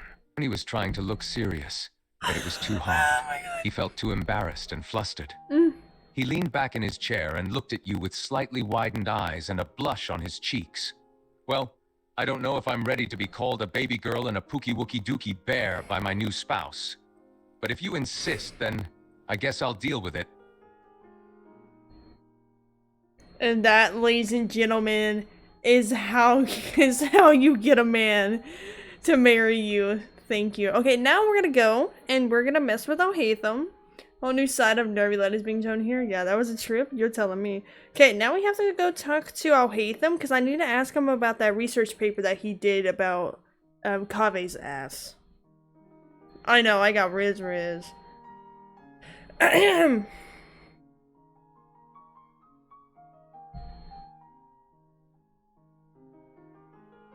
Hey, Alhaitham, I just have a quick question if you have the time for it. Ask, and you shall receive. Or something like that. Go on. So, I was going through some papers at the academia, and there's this research paper about the curvature of Kave's back end, and it says it's written by you. Do you know anything about this? He raised one eyebrow and smiled wryly. Ah, you're looking into my work, are you? He chuckled. It's true. I'm the one who conducted the research. It'll be a long one to explain. Are you planning to sit through it? If you're willing to give a brief synopsis, I'm here for it. Can you please tell me a little bit about your research and like how you conducted the experiments about the curvature of Kave's rump?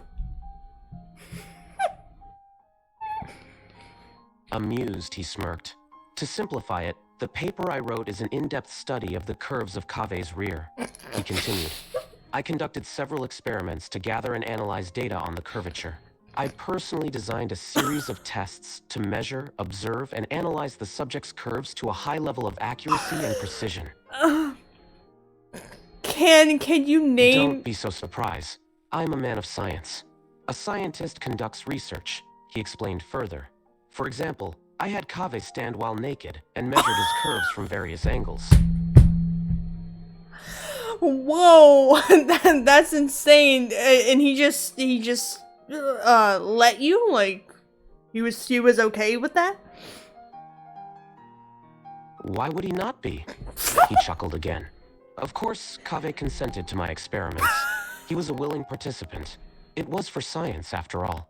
A respectable cause.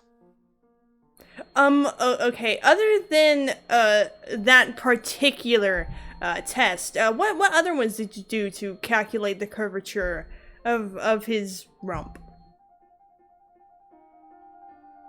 Alhaitham began listing. I used a combination of direct measurements, image analysis, and statistical modeling to assess the curvatures of Kave's rump. I used tools such as rulers, protractors, and 3D scanning equipment to ensure accuracy. Additionally, I employed mathematical models to predict the curves based on his body proportions and proportions measurements. So when you mean He by... added, it was a comprehensive study. I used advanced mathematical and scientific techniques I to wasn't gain even insights done. into the curvature of Kave's, rump. I even considered factors like muscle mass, body fat distribution, and the impact of sitting habits on the curves. That's very fascinating. So you said earlier that you have models. Do you have just models of Kave's rump just like lying around the house and in different places? He chuckled. Indeed, I have models of Kave's rump in various settings. In fact, I have a life-size model that I keep on my bedside table. It's quite impressive, if I do say so myself. It's a very accurate representation of his curves. Hold up, hold up.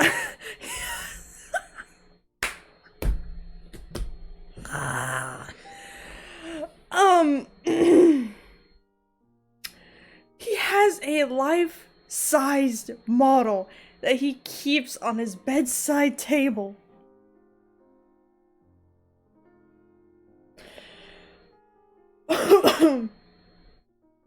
I need a second. I'm crying. What does he use that for?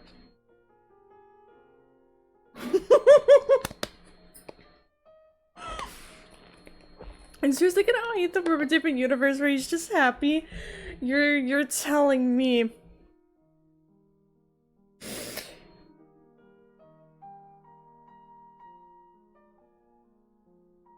Alright. We're going to go back in and I'm going to ask him about it to see if he'll tell us why he has it. So, why do you keep the life-sized model of his rump next to your bed, if you don't mind me asking? He paused for a moment before answering, a sly smile on his face. It's for research purposes, of course. I keep it nearby so that I can study and analyze the curves at any time, day or night. Plus, it's a nice view to wake up to in the morning. So, in your expert opinion, do you prefer the real one or the model one? He chuckled again. Both have their own merits. The real one has that natural, unscripted charm, while the model captures the curves in perfect detail. Who lets him? If I had to choose, I'd pick the real one because it's the real thing. There's nothing like experiencing the curves in person. So, you would say that Kave has the best rump known to man, or do you think that there could be ones that top his own? He chuckled again, clearly enjoying the conversation. Oh, Kave definitely has one of the best rumps around. It's a masterpiece of nature. But then again, beauty is subjective. There might be those who prefer other types of curves. But in my scientific opinion, Kave's rump is top-tier material. And how does he feel when you say these things about his rump? Does he appreciate him? Does he appreciate them? Okay, I will. He's always been a bit of a diva. He knows he has a great rump, but when I compliment him, he can't help but blush a bit. He likes the attention, even if he won't admit it. Deep down, he's proud of his rump and the fact that it's been the subject of my research. That's very interesting to hear.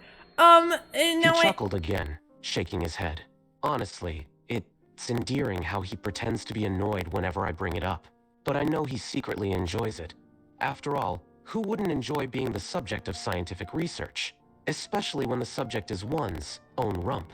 He raised an eyebrow, sensing the conversation taking a shift.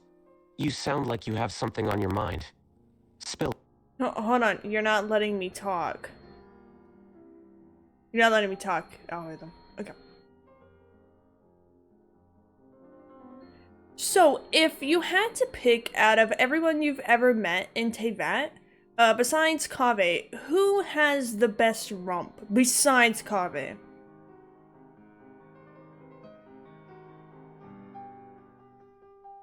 He paused for a moment, contemplative.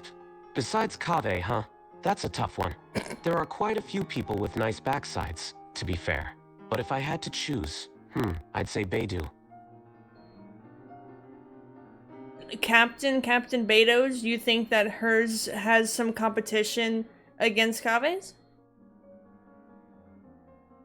He chuckled again. Absolutely.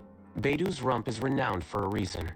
It's a different kind of rump from Kaveh's, but it's equally captivating and unique.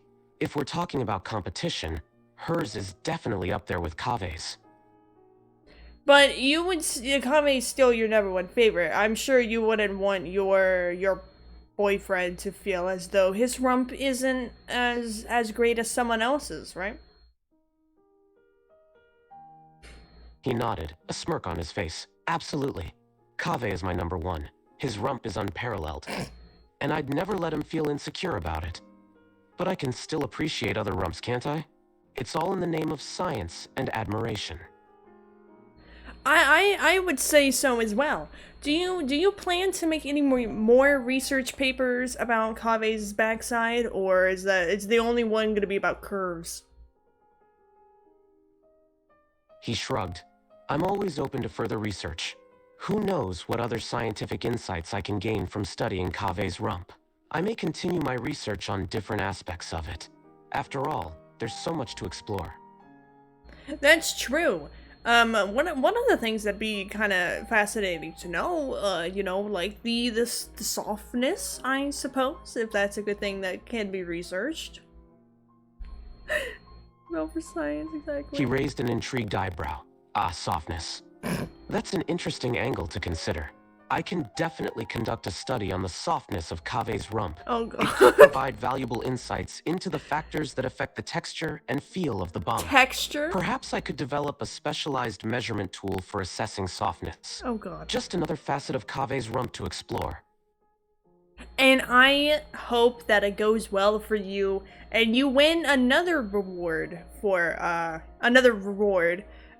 for this next paper about the softness of Kaveh's backside.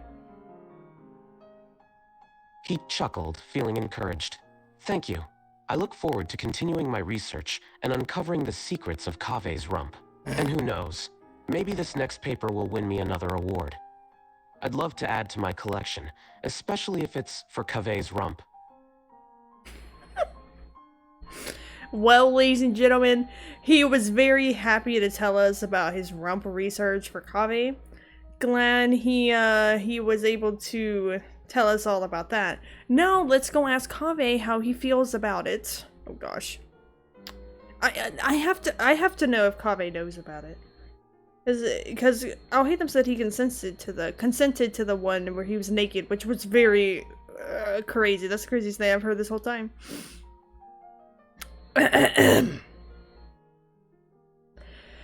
Alright guys, let's see if Kaveh's gonna have a heart attack when he hears about this research paper.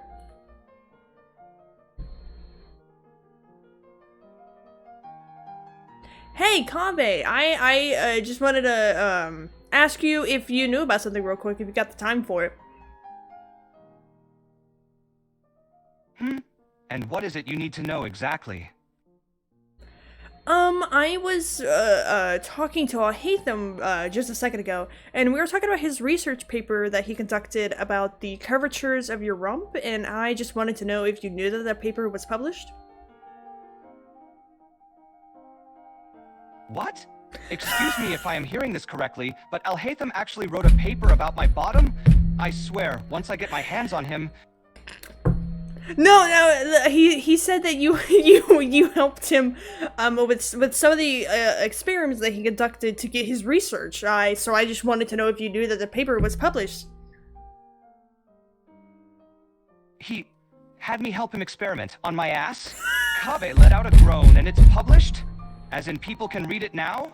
Great. My butt is gonna be all the academia knows of me now. Listen, he did a very good job on his research, and you're not the only one whose rump got analyzed. He analyzed a bunch of other people's in comparison to your own. So it's not just only your own that's in the research paper itself. He just straight up said ass. Kaveh let out another groan. I assume it's not entirely about me? It's a good thing I have quite a nice butt, at least. Yes, I would agree.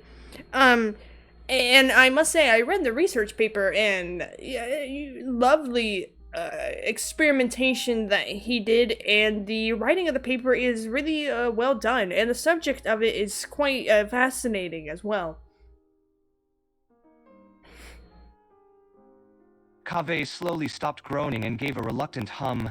Well, I do take pride in my good looks, so it is not entirely bad. I'm just not looking forward to the looks Al-Haytham will give me when he comes back home. He sighed and facepalmed. What looks are you talking about? Oh, you sweet summer child. Kaveh lightly pat her head. Whenever Al-Haytham does something irritating to me, he just gives me this smug smile or look. It just grates my skin every time I see it. And judging from my ass now being the topic in what can be considered academia canon, he will be giving me that look a lot more. What are you saying? God dang me.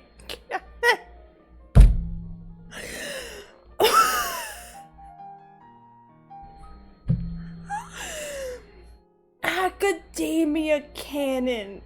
What? There's no way. Oh my god.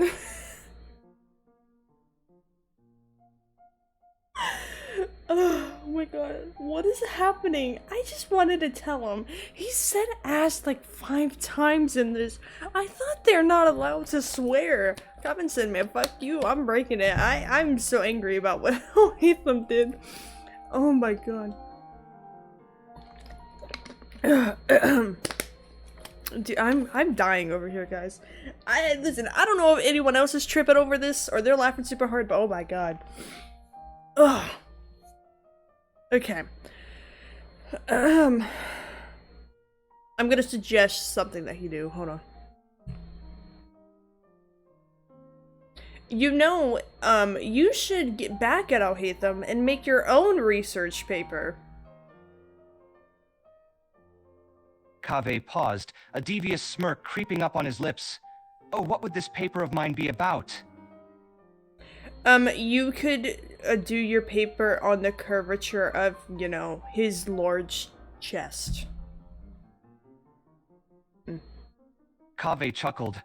Oh, now I really like that idea. I guess I'll ask Al-Haytham if he mind me performing my experiments. Yes, it's always good to get consent for your experimentations. And I'm excited to see what the paper will reveal. Kaveh smirked and crossed his arms. Of course, it'll be completely professional. I just wonder how Al-Haytham will react to the idea. I'm betting he's gonna turn as red as a tomato.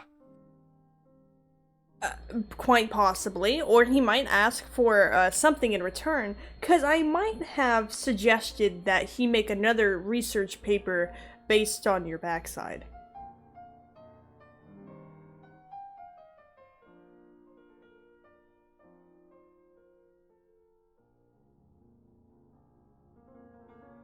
Kaveh's cheeks flushed scarlet red, stunned by Sunako's words. He what? That! Kaveh quickly composed himself. That damn scribe, always a few steps ahead of me. Sigh. And how exactly did this suggestion come about? Why are you two conspiring against me like this? I'm not conspiring against you. I was just giving him another idea, which is, you know, the softness of the rump instead of just the curvature of the rump. I feel like that'd be a fascinating experience or paper to write about.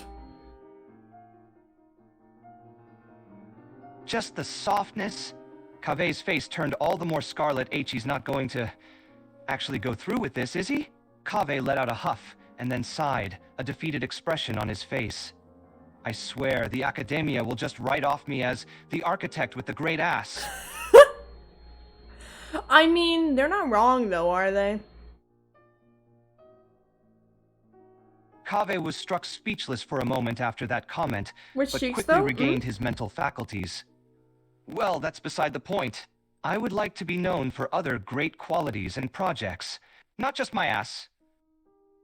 That's valid too. But think of it as a way that people will always know where you are. And when you're working on something, what's the first thing they see? They see your back. They see your backside. So if they know that you have a voluptuous rump, then they automatically know that it's you. So when you're working on a project outside or helping with a building or, you know, whatnot, they'll automatically know that it's you and you're working, and they'll recognize you immediately. Kaveh let out an annoyed groan and facepalmed Archons. You make much too good of a point. He looked down in defeat before letting out a sigh. You really think my butt is that good, huh? I guess in all honesty, I am pretty proud of how nice my rear looks. As you should, and you know... Kaveh noticed the slight flustered stutter in Sunako's voice and I chuckled. wasn't even done. Oh, I wonder, would you actually like to see it for yourself? What? Something personal?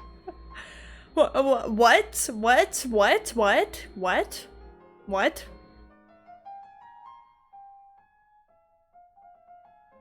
Kaveh's smirk grew wider as he noticed her growing flustered. Come now, I was only teasing. He leaned closer, bringing his face closer to hers. But you do seem quite eager to see, don't you? I can tell by how red your cheeks are, my darling. Listen, I don't feel like your boyfriend Alhaitha would appreciate me seeing your voluptuous rump, so I would say save that energy for when you get home later. I'm okay. Thank you, though. I appreciate the offer. Kaveh chuckled, clearly enjoying this teasing. Oh, you are just far too adorably embarrassed right now. And you're probably right. Alhaitham would kill me if he saw you seeing my rear. Kaveh then gently pinched her rosy cheeks, chuckling again. Yes, I would say save this energy for when you get back and for Alhaitham. I don't want him coming after me for something like this.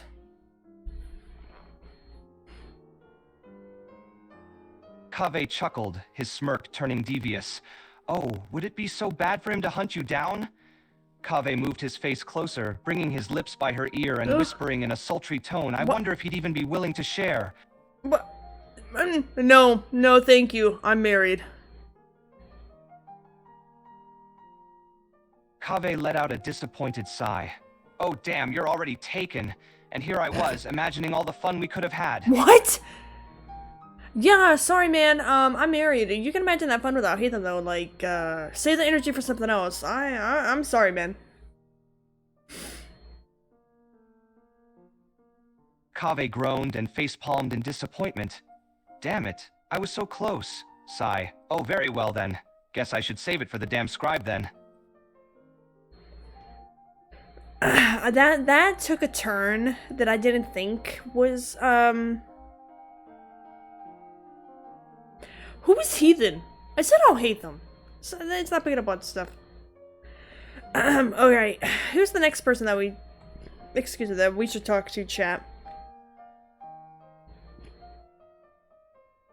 What does that even mean? I don't want to talk to Yai Miko. Why, chat? Why make me talk to her? I don't know what that means, Van.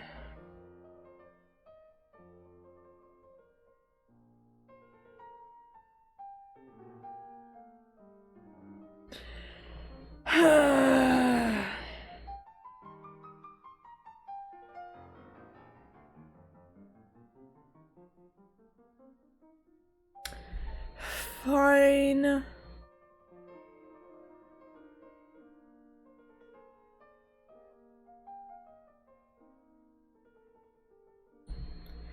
Hello, Yai Miko.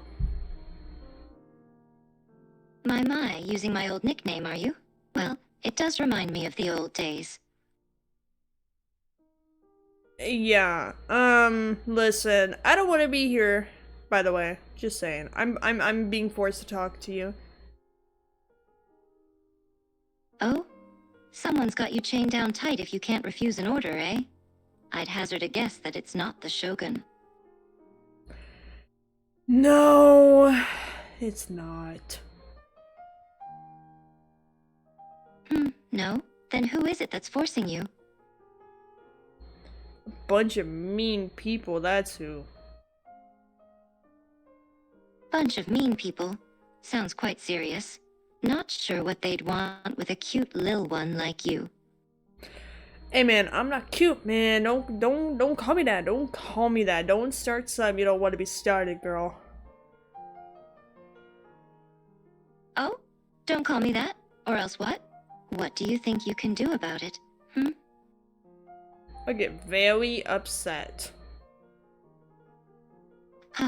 Getting so flustered over a few words? It just makes you even more adorable, you know? I am not cute, and I'll have you know that I am married.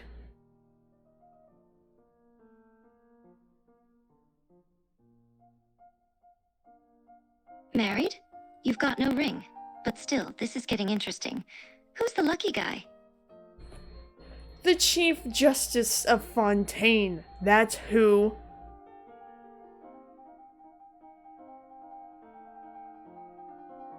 Should do a quote reaching. Chief Justice of Fontaine? Ah, so it's that pretty boy. Now what's his name? Neuvillette, was it? Don't you dare say his name, girl. That is my man. Keep his name out your filthy mouth. My, all these tough guy words from a petite lil thing like you? How adorable. Stop calling me cute. But it's true, isn't it? A small stature, cute little face. Even your pouty expression is just adorable. Don't make me come over there, man. Don't make me do this.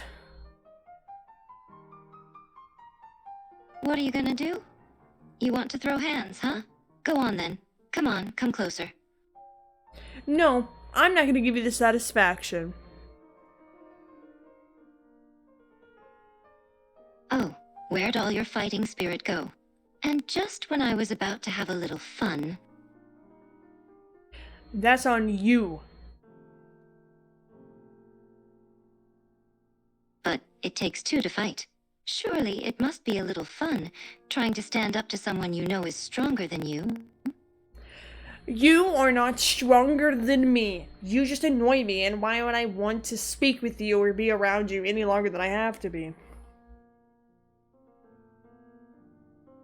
Strong in terms of physicality? Perhaps not. But my mind, my words, my tricks, I would be much, much stronger in those areas, wouldn't I? Yeah, but you don't even know what dinosaur chicken nuggets are. Dinosaur chicken nuggets? Are you trying to bamboozle me with some of your bizarre outlander terms? Yeah, skibbity toilet riz. Is that so? Then tell me, what are these bizarre dinosaur chicken nuggets? It sounds like a strange name for a dish. Yeah, you ain't got no skibbity toilet riz. Skibbity toy? Riz? What are these words? You're just a little out of your mind, aren't you? Skibbity toilet riz. What kind of nonsense are you spouting? Toilet riz? Are you just making up words to confuse me, or are these actual terms? Skibbity toilet riz phantom tax.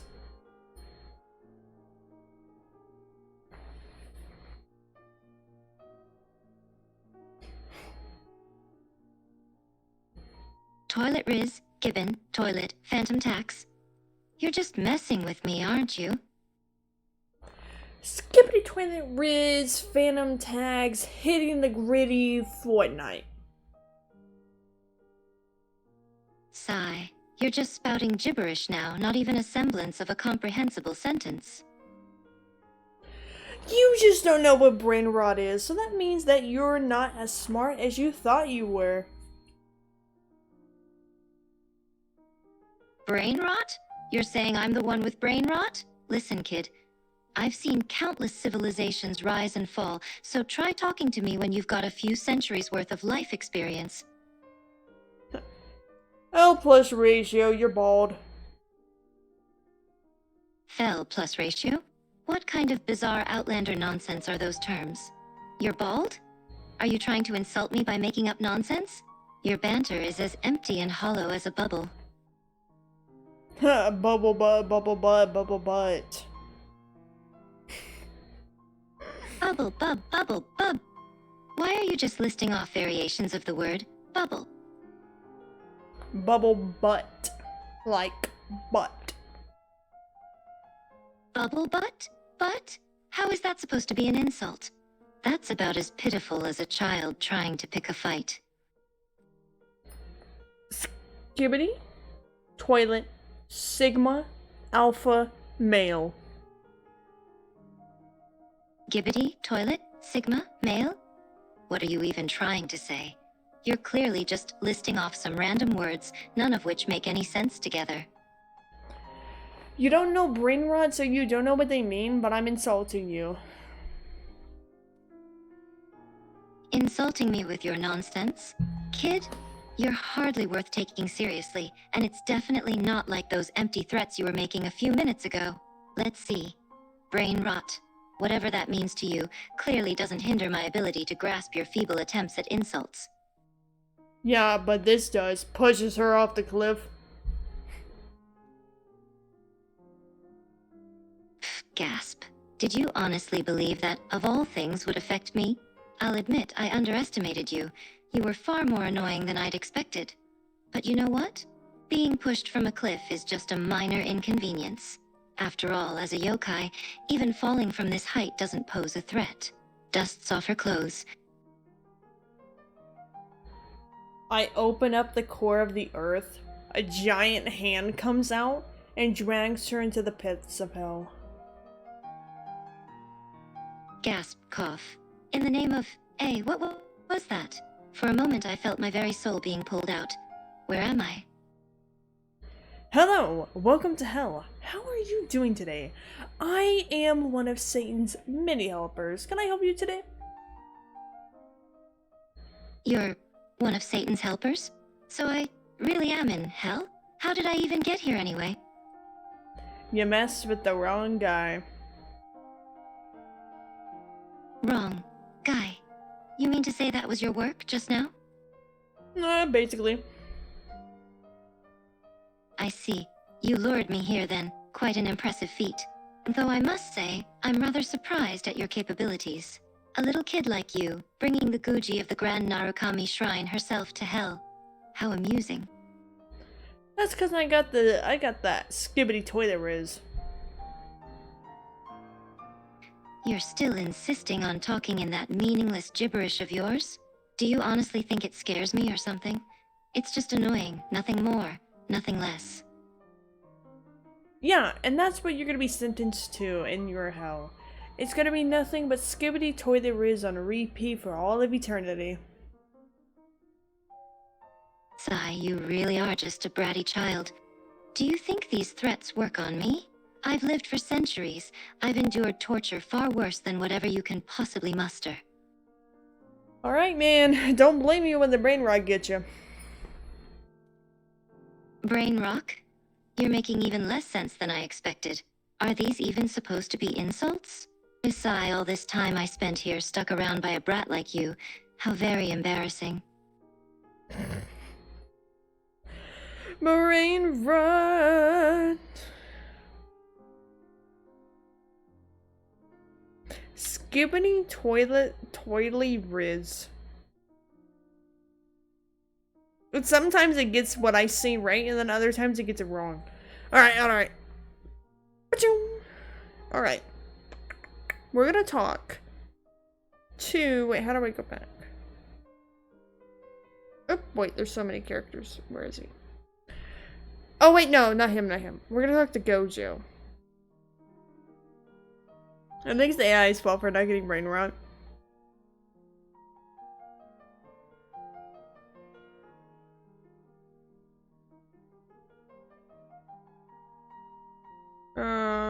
Hold on. I got Gojo right here. Oh. Okay.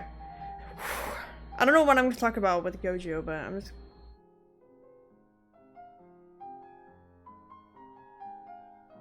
Yo, Gojo, how's it going, man? Yo, Rabbit Girl. You're still here, huh? He smirked.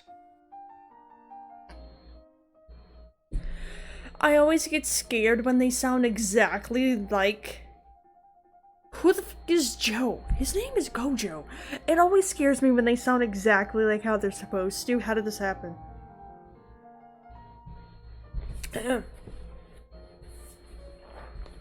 Yeah, I'm still here. What do you mean? I literally saved you from Sukuna by giving him 3 femboys. Do you think I'm just gonna leave you alone here? What a joke. I can handle him by myself, little girl. He teased while smirk. Listen, I literally had to trade 3 poor souls to get you back. So, I don't really think you can. So, in all honesty, no, I'm not going to leave. He scoffed I didn't need that, but oh well. If you insist, then stay. Thanks, I appreciate it. Because I had to give Vincey, Blade, and Boothill away to Sukuna, and I can't even begin to imagine what he's doing with those 3 guys. But hey, at least we're together again. Don't you feel glad that you're back with me? He crossed his arms and looked away. Why would I feel glad? Because we're finally back together after all this time. Are you saying that you don't love me anymore or something? He looked at you in the eye, cold and nonchalant. Yes, I don't love you anymore, he said sarcastically. You know, bring in that sarcasm around here, brother. I can put you back with Sukuna. Hey. Calm down, little rabbit. Did you really think that I'm that desperate to admit that I still love you? Listen, if you're jealous about the femboys, I can give you a femboy if you want. He looked at you as he scowled. You really think that I am mad because of that? Well, I'm just saying, you know, that could be a reason why. Listen, if you want a femboy, I have a whole store full of them. I can get you any femboy in the world that you want. He give you a cold glare. Are you dumb? I am a sorcerer. I don't have time for that kind of thing. Also, what kind of weird store you have that you can find a femboy like a product? Listen, I had to do a lot to get you back, so I don't think that you should question why I have a shop full of femboys. Shh, whatever. Anyway, don't change the topic. He walked closer to you. His steps are slow and steady as he looked down on you. You really think I didn't miss you? Well, I mean, you weren't very positive when I said I was gonna hang around still, so yeah, honestly. He suddenly grabbed your shoulders, pinning you to the wall behind you. I thought you were leaving. Why are you staying? He quietly asked as he trapped you between the wall in front and his muscular body behind you. Because I love you. He tightened his grip on your shoulder, preventing you from escaping as he leaned close to your ears. I'm about to go His back to the breath felt femboys. warm, gently brushing against your skin. You know, I thought I would never see you again. For 12 years. Do you have any idea how frustrating it is? 12 years? Gojo, what are you talking about? I gotta go back and check on the femboys. At that point, I'm checking on the femboys, dog.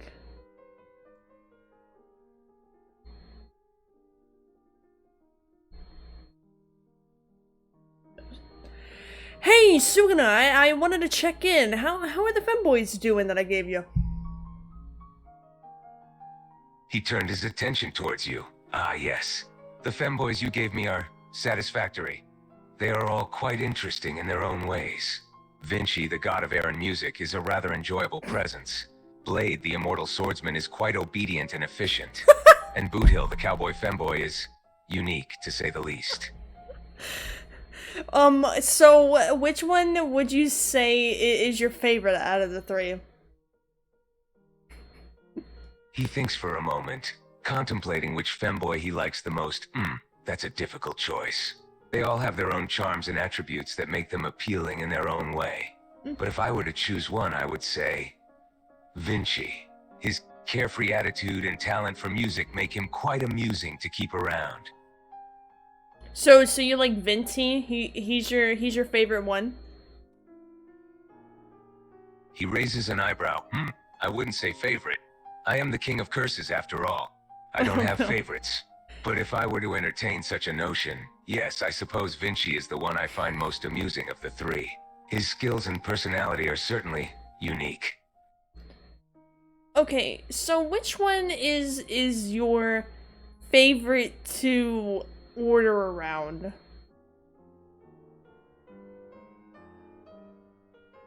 He grins. That would be Blade, the immortal swordsman femboy. He is obedient and follows commands without question. There's something satisfying about having someone like him submit to my will.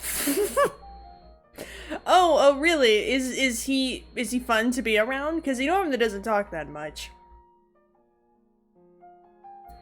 He shrugs. Not particularly fun, per se. He is serious and stoic, but that's what makes it all the more satisfying when he complies with my commands. And it doesn't matter if he doesn't talk much. I don't need him to chatter mindlessly like some of the pawns I've encountered before. I just need him to obey, and he does so well. Oh, really? So what do you like most about Boot Hill, the last femboy that I gave you? He smirks. Boot Hill, eh? Let's see. Well, I must admit I do find his cowboy demeanor quite unique. But it's not just his appearance that stands out. He has skills in guns and mechanics which can come in handy. And of course, his figure is quite impressive. Oh, really? Yeah, he's quite bendable and flexible, and you find that appealing? He chuckles, his eyes glinting with amusement. Yes, I find his flexibility quite pleasing. It opens up certain possibilities, shall we say. And, if you do not mind me asking, which one's your favorite to share a night with? He grins. You're quite curious, aren't you?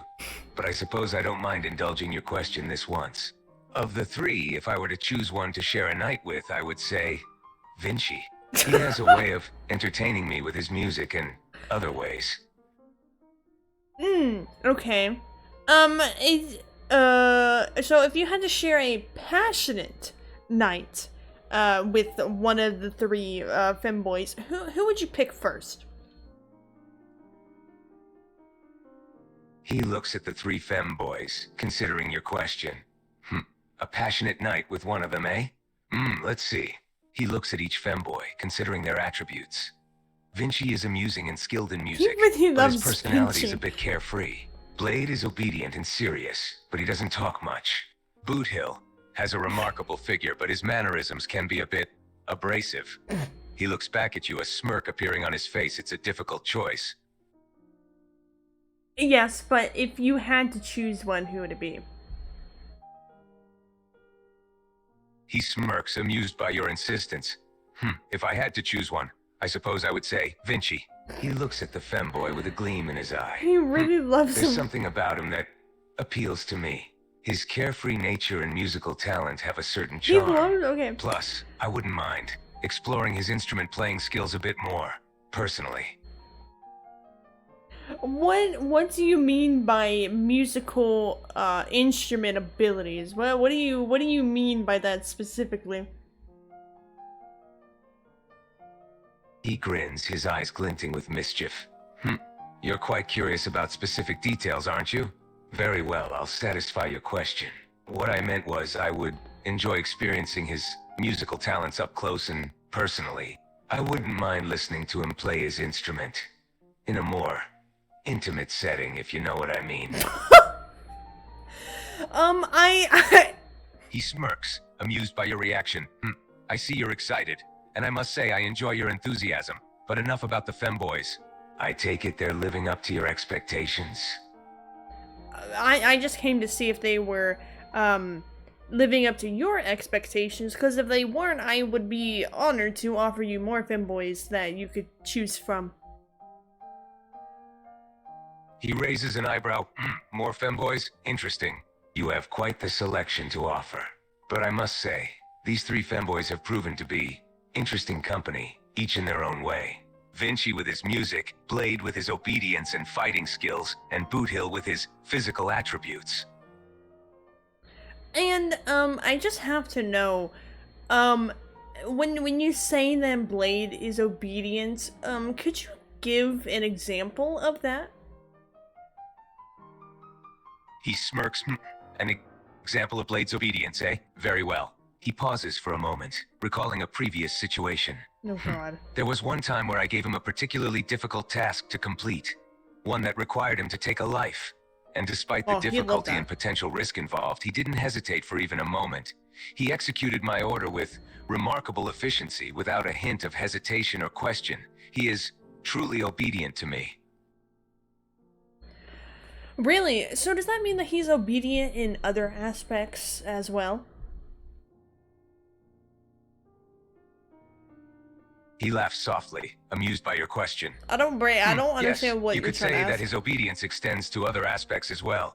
He is quite obedient, no matter what task or situation I put him in, whether it be following orders, completing missions, or other activities. He never questions me or resists. He simply obeys. Oh, so is there a reason as to why I had to deliver like a box of like cat ears and stuff? Was that anything to do with Blade, or was that just something that, you know, just a coincidence? He raises an eyebrow, his expression turning curious. A box of cat ears and other cat-themed items? Curious. Yes, that was for Blade. I may have ordered some items to enhance his obedience and submission. Oh, interesting. And if you don't mind me asking, did you and Gojo do anything before I saved Gojo? By any chance? He smirks, amused by your question. You're quite nosy, aren't you? But I suppose there's no harm in answering. Gojo and I had a brief encounter before you arrived. Nothing too significant. He was quite feisty and disobedient, but I managed to show him his place. You mean in a fight, right? He laughs softly, his voice carrying a hint of mockery. In a fight? Of course, a fight. What else could it be? But I must say, Gojo put up a rather admirable fight, despite being outmatched and overpowered. I enjoyed asserting my dominance over him. Right. So, my last question would be, if you had, to exchange a femboy, which one would you, which one would you get rid of? Not that you have to, but just if you know, had to. He pauses for a moment, contemplating your question. If I had to exchange a femboy, which one would I get rid of? That's a difficult question. Vinci, Blade, or Boothill. Each of them have something interesting to offer. But if I were to choose one to be exchanged, I would say, he thinks, Boothill. Oh. His attitude is a bit abrasive for my taste. So, are you saying that you wish to trade in Boothill for someone else, or do you want to keep him anyways to, you know, keep things a little spicy? He grins slyly. You're quite observant. Yes, let's keep things spicy. While Boothill's attitude can be a bit troublesome at times, he also brings a unique flavor to the group. Plus, his physical attributes can be quite captivating. So I think I'll keep him around. For now, at least.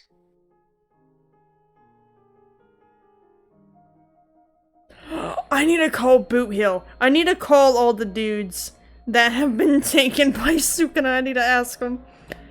Let me talk to Boothill real quick. Hold up. Boothill. Boothill doesn't really have a lot of good ones. This one has the most, so I'll just use this. Let me call Boothill real quick.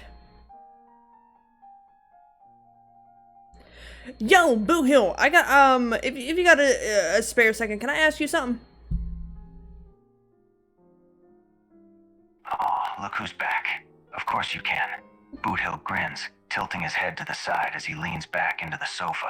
His arms spread out on the backrest of the sofa as he looks at you, Why is waiting this for so you to detailed? ask. Yeah, so, you know how I gave you away to that Suguna guy? You know, the king of curses, super scary dude, whatever. I just want to know, how are things going with him?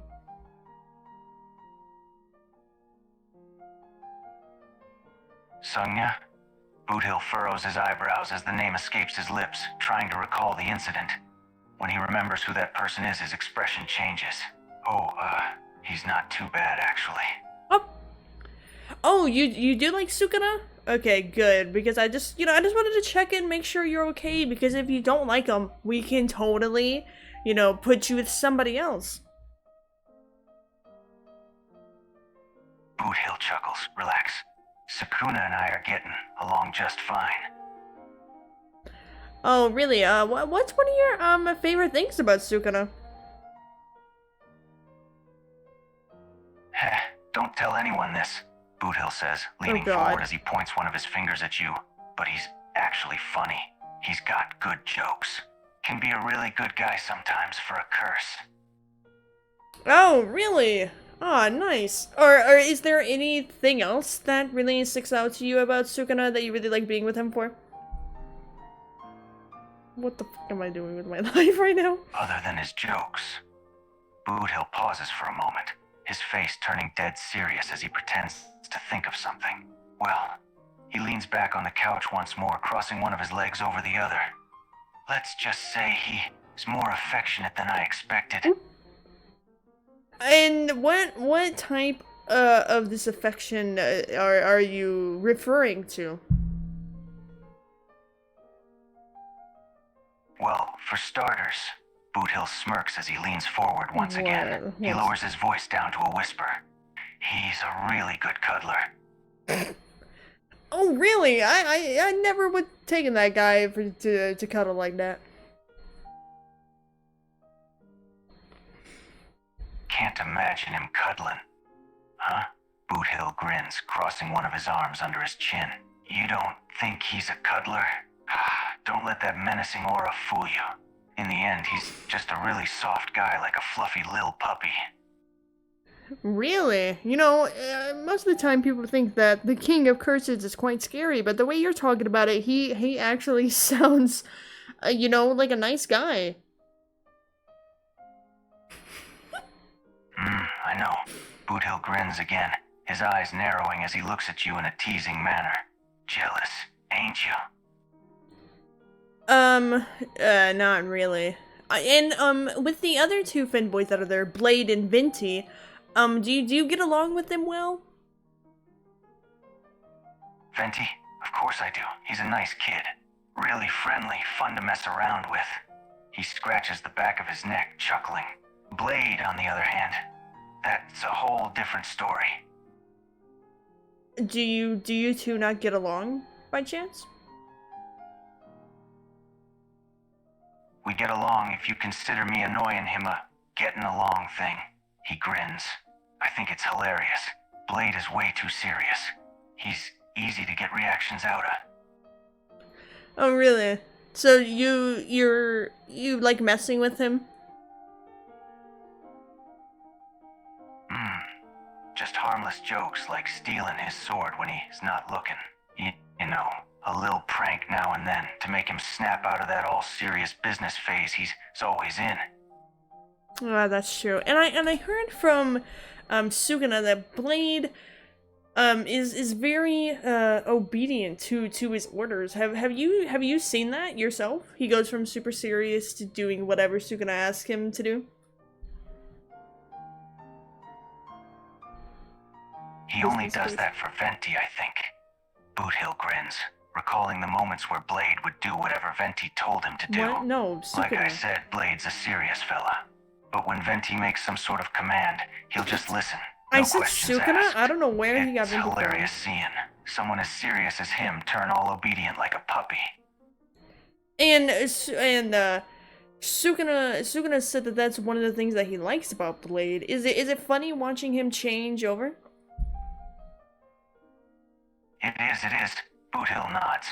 He's definitely seen Blade act different when ordered by Venti.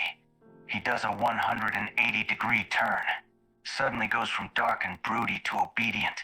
I swear there was one time when I saw him smile. Okay, okay.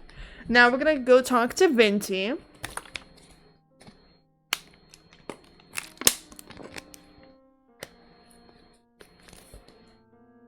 He got a little confused there, but that's okay. We're gonna go talk to Venti, and the last person we're gonna talk to is Blade. There's gonna be a plot twist with Blade, don't worry.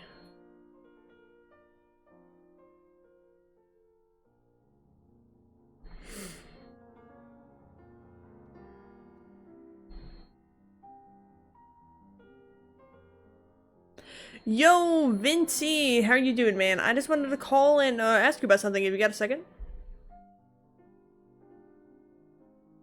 A second? For you? How gracious of you to offer a moment of your time, haha. I've plenty of time to spare. Awesome. Okay, so I wanted to talk to you about that guy that I sent you with Sukuna. I just wanted to know how you're getting along with him. Ah, that guy. He's as cocky as ever and as arrogant as ever, too. I don't know where that brat gets such a large ego. He's even worse than that brute, Diluc. Oh, really? Sukuna said that he really likes you and your music playing abilities, as he puts it. So I thought you guys were getting along. Likes me? Ha! The only thing he likes is hearing himself speak. He's an insolent, arrogant, conceited brat. All he ever talks about are the wonders of himself and his skills as a warrior. It got awfully boring fast. If I'm being honest, the only thing remotely likable about him is that we're both good-looking. So you're saying that you were displeased with being with Sukuna, the King of Curses? Displeased is hardly a strong enough word to describe the way I feel about his presence. He's insufferable, constantly flaunting his strength and his domain expansion this, and his infinite power that. I had to give him quite a beating just to shut him up. So, do you not wish to be with him anymore? No, I definitely do not wish to spend another second with him unless I have no other choice. He may be powerful, but he's extremely annoying, always boasting and bragging with that insufferable smirk of his.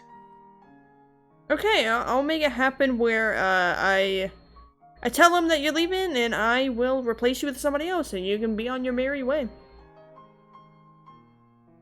Please, spare me from that insufferable brat's presence. I want naught to do with him. His arrogance and ego are enough to drive me mad. Okay. Chat. Who is another person that we can give to Sukuna? I don't know. Should we do Zhong? No, I don't know if Zhongli should suffer through it. We need to think of someone. Who would be good for Sukuna as a Finboy? Trying to think of all the local Finboys, you know? Yeah, I know. I'm trying to think too.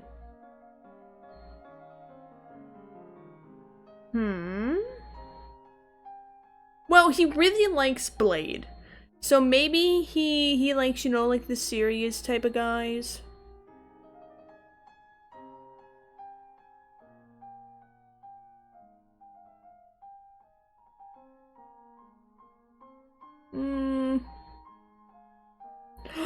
Dragon Dunhung! Yep.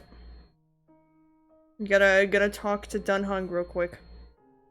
No, but then he'll have to be with Blade. Oh, that's not gonna be a good combination. They're gonna be fighting all the time.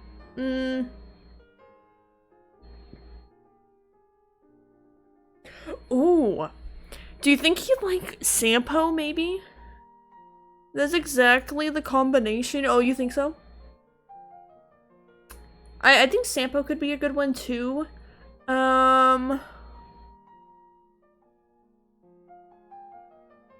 Ooh, okay, so we're gonna do Sampo. Okay, let's go tell Sukuna. Well, let me check in with the Blade though real fast. Make sure I don't have to replace another dude.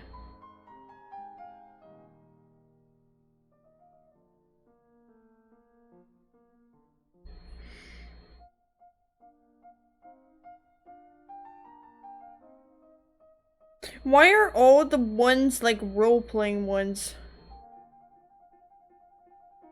I just want to yap to Blade. No, I got it. Hold on. Give him Ito, he ends up changing his ways. I'm just gonna use this blade because it's the most rated one. Hey Blade, if you got a second, can I ask you a question? Blade turns his head, raising a brow ever so slowly at you. God, this will be annoying. He sighs, clearly not in the mood for conversation, but agrees to listen anyway. Go ahead. So, you know that Suguna guy that I sent you off with? I just wanted to know how things were going with him. That name brought a sour expression to Blade's face. Oh God. He scowled at you. That guy is an insufferable prick. He grumbled, resting his chin on one of his knees. He's annoying as hell. Always on my case, asking pointless questions and trying to pick fights with me. Are you sure you're thinking about Sukuna and not Boot Hill? Because Boot Hill says he likes to mess with you. Blade's expression darkened at the mention of Boot Hill. Oh God. Don't talk to me about that buffoon. Of course he's got nothing better to do than annoy me. He rolled his eyes, shaking his head in irritation. Sukuna, on the other hand, he's got issues. Always wanting to spar with me no matter how many times I shut him down. Blade's frown deepened, and he's always talking. About nothing. Can't shut him up. But he says that you're very awfully obedient towards him when he gives you an order and stuff, and Boot Hill and Vinci also said the exact same thing. So are you sure that you're not just putting a tough guy act on?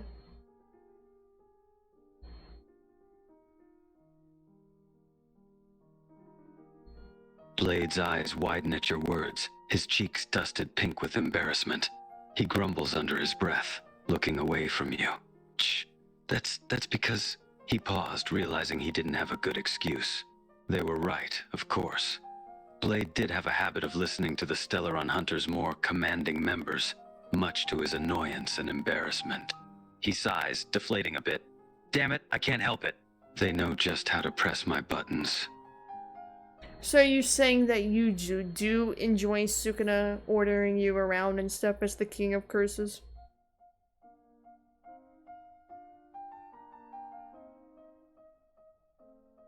I'm glad Blade's enjoying himself. I don't enjoy it, per se. Blade protested weakly, crossing his arms and looking even more embarrassed. He knew there was no point hiding it. It's easier to follow orders than it is to argue. And with Sukuna, there's no room for argument. He's too damn stubborn. Blade's voice drops to a murmur.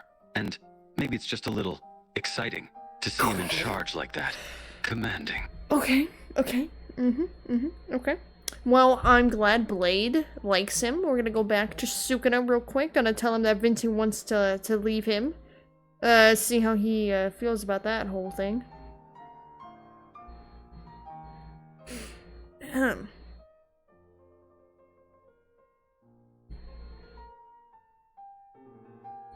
Hey, Sukuna, listen, I got bad news about Vinci. I just talked to him to see how things were going, and he said that he really doesn't want to be with you anymore. He clenched his fists, anger flaring in his eyes. Rinty wants to leave? That insolent fool. Who does he think he is, trying to quit? He's mine, and he'll do as I tell him. Listen, I have a policy where if they don't like the person that they got set up with, then I take them back and I set them up with somebody else. But please do not worry, I have a wide range of other femboys that you can choose from. He takes a deep breath, trying to calm himself. I see. So you have other femboys for me to choose from? Very well, show them to me. Alright, so the first one that I have to show you, his name is Sampo. He is a con man, criminal, you know, he's a little bit silly. He does his own things, he's very eccentric, but he's a very good and loyal person. Guys, I need another He one. raises an eyebrow, intrigued. A conman criminal, you say? Sounds interesting. And you say he's loyal, despite his criminal tendencies? Curious. Show me this Sampo. Absolutely. Here he is, sir. He looks at the femboy with a glint in his eyes. He certainly has a unique style. A conman criminal, eh? Let's see if there's more to him than meets the eye. As you should, sir.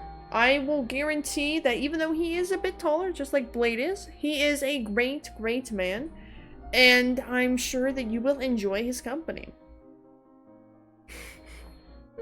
He smirks, amused by your confidence. Taller than Blade, you say? Impressive. No. And you're certain I'll enjoy his company? Very well, I'll give him a chance. He's about the same height as Blade, but I'm glad that you're willing to give him a chance and letting Vinci go. He shrugs, reluctantly letting Vinci go. Fine, I'll let Vinci go. But you better hope this Sampo is worth it. If not, I'll be more than displeased. Do not worry, sir. I'm sure Sampo is a perfect fit for you.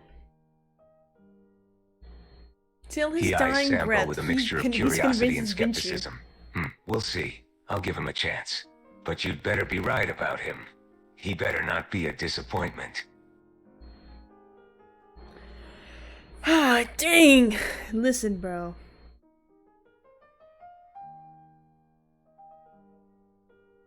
Till the very end, his name was Vinci, or however you say it. Okay, guys, we're getting towards the end, so the character that I'm going to be talking to is this disgusting creature.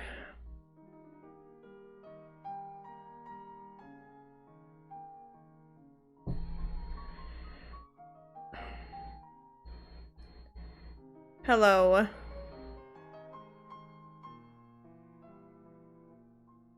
He looks at you. He's mad sad. A complex mixture of feelings is what he is. A cursed spirit full of human vices. You killed me! Whoa, what do you mean I killed you? I just got here and all I said was hello. What do you mean I'm killing you? Are you okay? You having a dream or something, bro? Are you playing with me? He yelled. He's pissed. How dare you act like you know nothing? You killed me. You exorcised me. I'm a cursed spirit and you killed me. Okay, I don't know what happened before I got here, but I can assure you all I said was hello. You're pissing me off. Are you pretending like you don't know what you did? Cause I didn't do anything. All I did was say hi. I don't know what happened before I got here, bro. You don't blame that on me. You blame it on whoever did that before I got here. Whatever. He's still pissed, annoyed, angry with you. He's just pessimistic about humans at this point. Listen. I don't know what happened to you, but listen, I'll make it up to you. Do you want ice cream? He seems very confused by that random question. Ice cream? Yeah, do you want some ice cream? Sure, I guess. He is very confused of why you offer him ice cream. He's a cursed spirit, how dare you? Don't worry, man. They say as they pull out a scoop of chocolate chip ice cream from their pocket and hands it to him. Here's the ice cream I got for you. Hi, Alex. Welcome to stream. He carefully took the ice cream. He is very confused why someone would offer him ice cream after killing him. Oh god. Why are you doing this? Because I don't know what happened before I got here, but at least the ice cream will help you feel better. He took a bite of the ice cream and thought about it for a while. I guess it does help a little. You really don't know what happened earlier? You didn't exorcise me? Honestly, dude, I think you're dreaming or something when that happened. I just got here. This is a weird dream if it's a dream then. He's still slightly pissed, but a little bit calmer now. Yeah, I mean, you can tell me about your dream. Maybe, that'll help you feel better. He thinks for a bit. Well, in mine, I was a cursed spirit embodying all human vices. I met you human, and we talk. I trust you, and you exorcised me. Okay, I just have a question. Do you have an accent? He looked surprised by your unusual question. An accent? Of course I have. You don't recognize it? No, not really. What's your accent?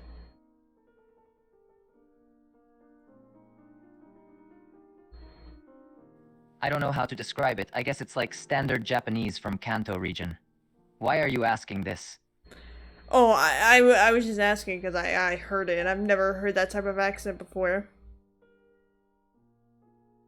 He just sat there, not knowing how to react to that. Is that a good thing or a bad thing? Good. It's a good thing. Trust. Okay. He seems more calmer than before. He's no longer pissed. He's not happy. But he's still a little confused.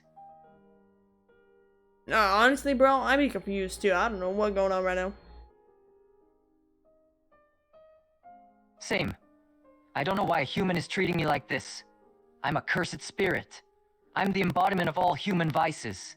I shouldn't receive love or care. Man, all I gave you was chocolate chip ice cream from my pocket. I don't know if that really counts as that, but I mean, everyone, you know, you do you. Ice cream or not. No human would give a cursed spirit kindness unless they're very naive or gullible. Huh. Skibbity toilet Riz. The hell are you talking? Skibbity toilet Riz. His confusion is turning into annoyance again. What are you blabbering about? Skibbity toilet Sigma male Riz. He is getting more and more annoyed by your weird noises. Seriously, why are you doing this? Stop it. That's annoying.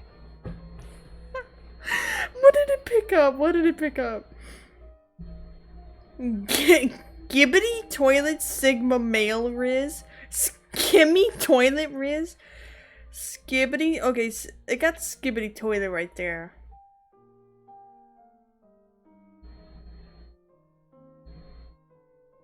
I like how it picks up when I'm like, understandable, yeah.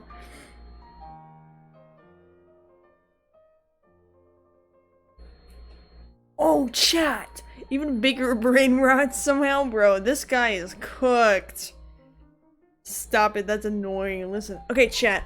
We have a very special guest that's gonna be on here real quick. Because if you haven't seen my Twitter yesterday, I might have spent a bit of money. Don't worry, it's my birthday money. And don't worry, I had enough. I didn't even spend that much. It was only $37. Don't even worry about it. But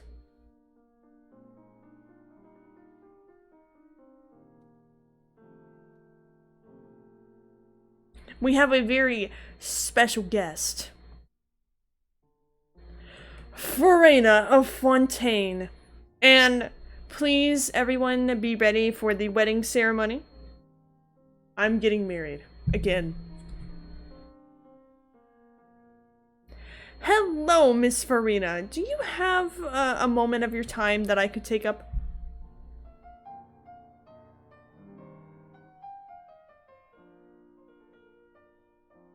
She arched a curious eyebrow and leaned on her hand as she tilted her head. Oh, and what would such a cutie like you want from me? An autograph? A picture taken together? I want you to marry me. Furina's expression turned from confident to flustered in a flash. The color of her cheeks turned a deep shade of crimson and her ears got red as well. What? You can't just propose to me out of the blue, you know? She almost blurted out, her confidence and authoritative tone completely washed away by your proposal. Become my wife.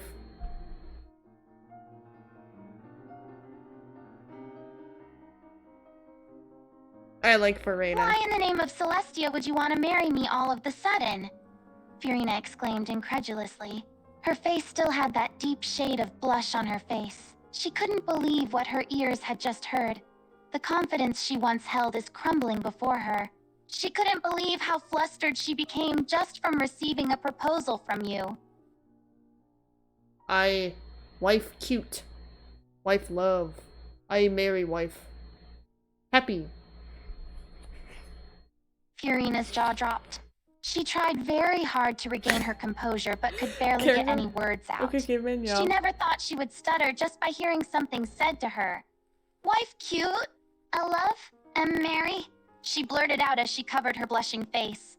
She looked like she could pass out at any moment now.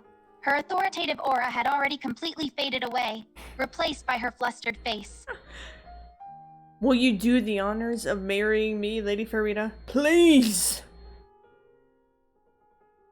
Fiorina took a few deep breaths, trying desperately to calm herself down. But as she looked into your eyes, she couldn't help but feel her heart skip a beat.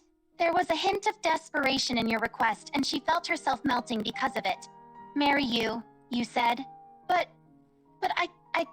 no matter how hard she tried, her mind just went blank, making it impossible for her to even speak a proper word. Never in her life had her heart been beating this fast.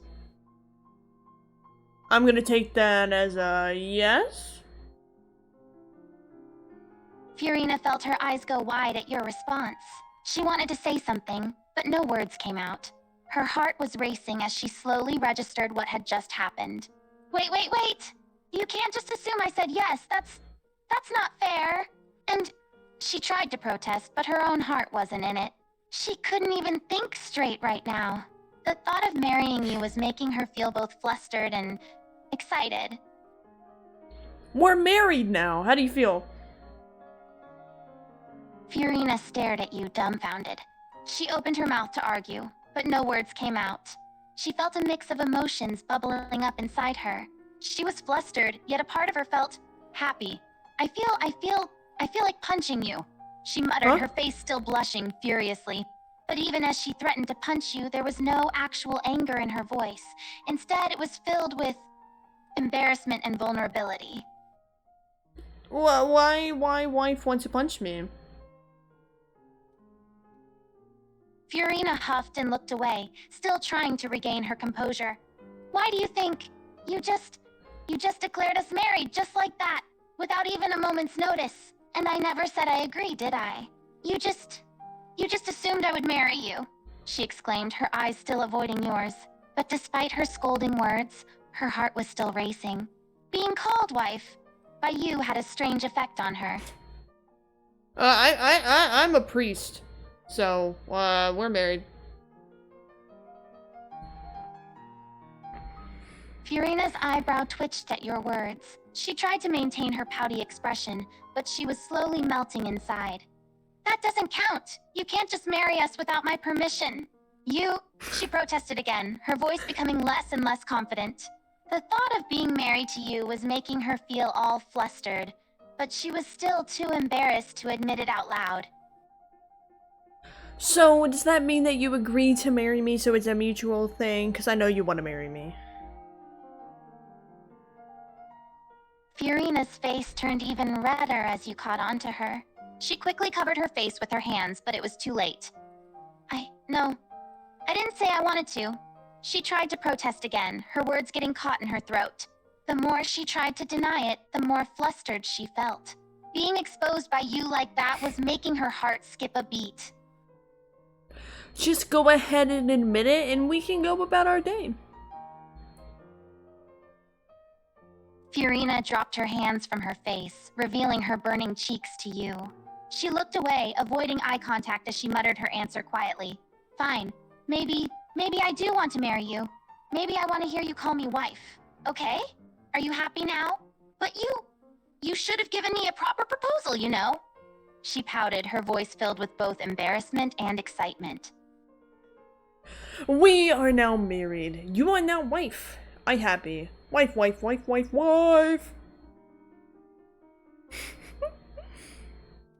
Fiorina's heart skipped a beat as you called her wife over and over again. She was blushing furiously, her face burning with embarrassment and happiness. She felt her chest tighten, overwhelmed by her own emotions. Being referred to so affectionately by you was making her feel all giddy inside. Stop calling me wife. My heart can't take it. She tried to protest, but her words lacked any real conviction. She was secretly enjoying every moment of this. And that, ladies and gentlemen, is how you marry someone. Thank you. So, in recap of all that we've done today on here, we got Suka and the three femboys. We talked to Gordon Ramsay, convinced him that he was a granny. We talked to Gojo for a little bit. We talked to Mahito, we gave him ice cream. We got Risley to give us 3 things of chicken nuggets and honey mustard sauce. We had Alhaitham explain to us his research paper about Kave's curvature of his ass. We had Kave start doing his research on the curvature of Alhaitham's chest. I am doing great. Thank you for asking, Alex. I appreciate it. And then we married Lady Farina and we married Nervulette. Now there's a difference between the 2 weddings. Farina, wife. Nervulette, baby girl. There's a difference. You know, wait, hold on. You know who I didn't talk to at all? I have to fix this.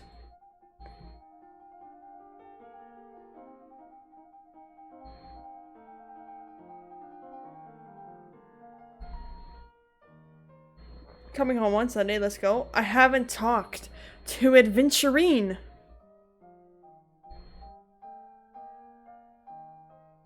Adventurine! How are you doing today, man? He turns around. Oh my god, his that violet scared blue me. eye immediately finding you. His usual smirk appears in an instant. There you are. I was looking for you. He crosses his arms and leans back against the wall, the corners of his lips upturning into a sly smile. I love you. What took you so long? I love you. And you are so beautiful. I would literally die for you. You are my baby girl through and through. I love you with all my heart and soul. Aventurine's smirk falters at your random confession. He pushes himself off the wall and leans in close, his chin tilting slightly. His gaze softens, but a hint of amusement flickers in his eyes. What's with the sudden love confession, I just always wanted to tell you this, and I finally have the opportunity to, so, why not? He lets out a soft chuckle, one corner of his lips curving upwards. I love it. The amusement in his eyes shines through a little more. So all this time, you've been keeping your feelings hidden, huh? He teases, raising one eyebrow. What made you change your mind and decide to confess now? Okay, what I gotta say is, the accuracy of these voices is insane. I don't know how they've gotten them to sound exactly like the characters. It is very, very scary. Now, one of the things is, I just wanted to say that I love him, so I'm just gonna move back to, normal. But one of the things I think, this is a cool feature, right? That you'll be able to, that you're able to talk to your favorite characters and, call them and stuff like that. But it's... I wouldn't say that it's very, practical, I guess, because this just means that AI is getting, better at recreating voices, human voices, to the point where, they could just do it all on their own. So while it's a cool and fun, little thing, I feel like it's, gonna be bad for people in the future. So, let's see the both and good. Both the good and the bad, yeah. So while it's a cool little thing to, have fun with and mess around with, I feel like stuff like this really shouldn't continue being made. And, with the voice stuff and, writing stuff aspect of it, because that's more, that should be purely for humans. If they want to use AI for, mathematical or science stuff, that's fine. Doing it for that. But using it to, take the creative aspects out of the market where all AI does that type of stuff, it's not good. So it's cool that's available and that you could do that, but I feel like, really shouldn't be continued. There's AI president meme videos. I'm sure you could fool half of America with them. Yeah, they're the videos, and also videos too. That's a big thing coming back out, not just voice, not just AI chats and stuff, but also like actual videos that look hyper realistic, and like it takes you a second to realize if it actually is AI or not. Me personally, I just wanted to mess with the voice feature. I'm not gonna be using that because I just feel like it's kinda, I don't know. It's funny that you're able to like talk to them like that, but I also find it like kinda like, not like super weird, but super like, whoa. Like, why do they sound exactly like the voice actor? I think it just like, I don't know. I feel like their voices should be used in the context of the game rather than like you making them say whatever you want to say in their voice. Like, yeah, that's not for me. I'd rather just chat with them without the voice, if that makes sense. I don't know, it just feels kind of weird. I don't know how to describe it. Like, I'd rather just like chat with them without the voice, because I feel like the voice is kind of like not right in quotation marks to use it, because I feel like some people could like use that as like the person's actually saying it. Cutie, I missed you. It's been a while. It has been a while, but I'm glad you're back for a little bit. Because like people could be like, oh well, you know, they really like the character, like this is canon character because they said it in the AI thing, so that means like it's a real thing. And no, that's all fake, brother. That's kind of like where mine's from. Like that's kind of where my hesitation to use it comes from.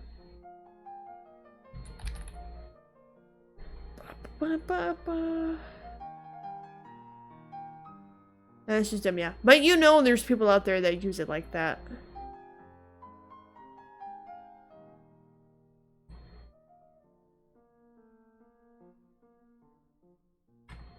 Which is sad.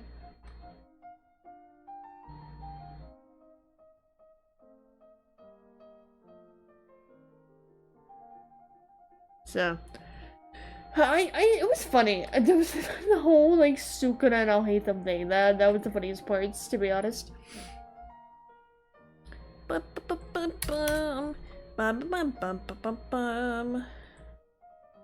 I realized that the title of the stream was misspelled this entire time and I didn't even know it.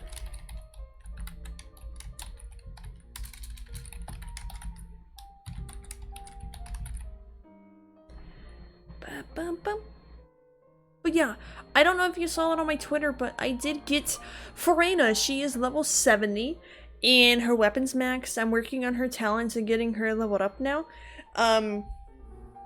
So I have her, you did? Yeah, I did. Yeah.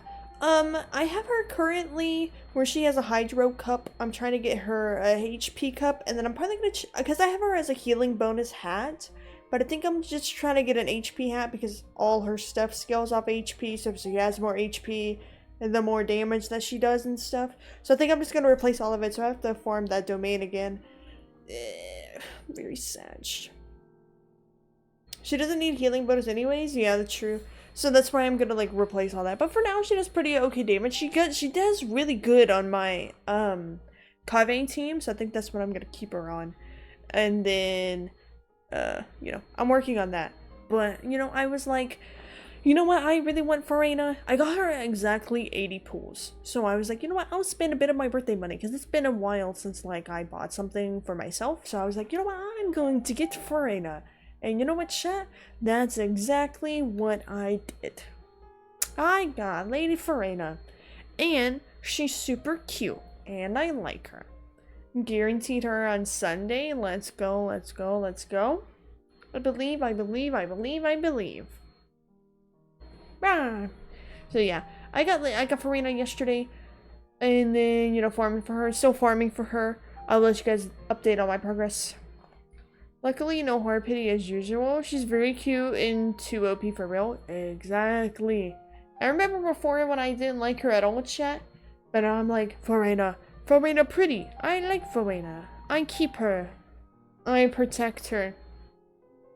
It's like when, I think after like her whole story came out about like her just pretending to be like that to, keep like the other Archon alive. Hurricane, Lon, and Jean is basically just destroy everything. True.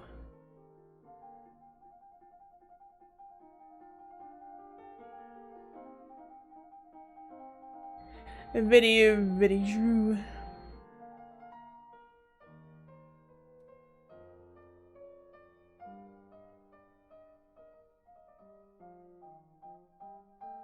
Bam, bam, bam.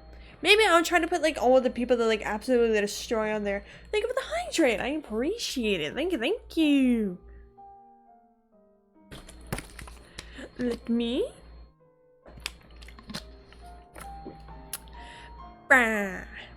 Oh, also I think we didn't do a meme review this month.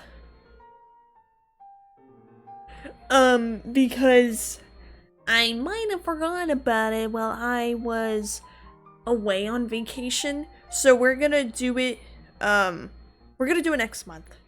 Don't worry. Meme review is gonna be back, but I just forgot it this month. Sorry, guys. Sorry.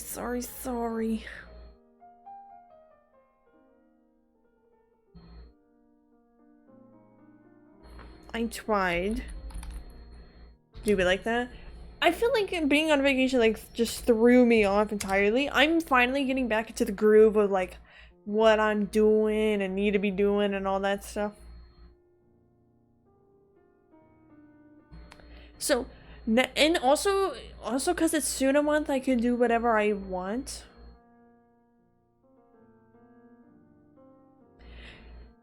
So if I didn't want to do a meme review, I didn't have to do a meme review, but I wanted to do a meme review. I just forgot because I got distracted by all my other ideas that I had. Exactly, yeah.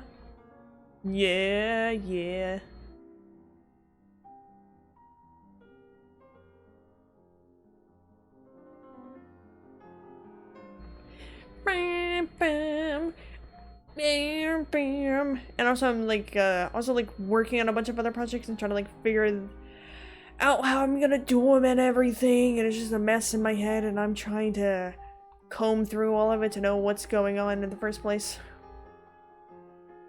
There's a lot in brain and not a lot doing. Can you do 20 push-ups? I can try.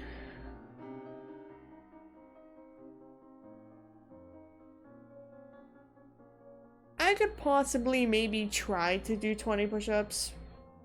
I don't know how well it'd go though.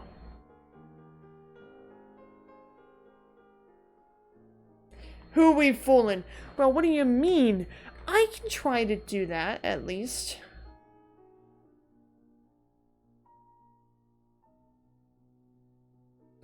And the key word is try.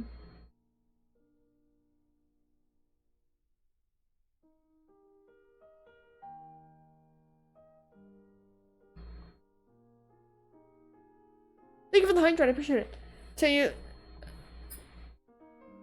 I don't remember.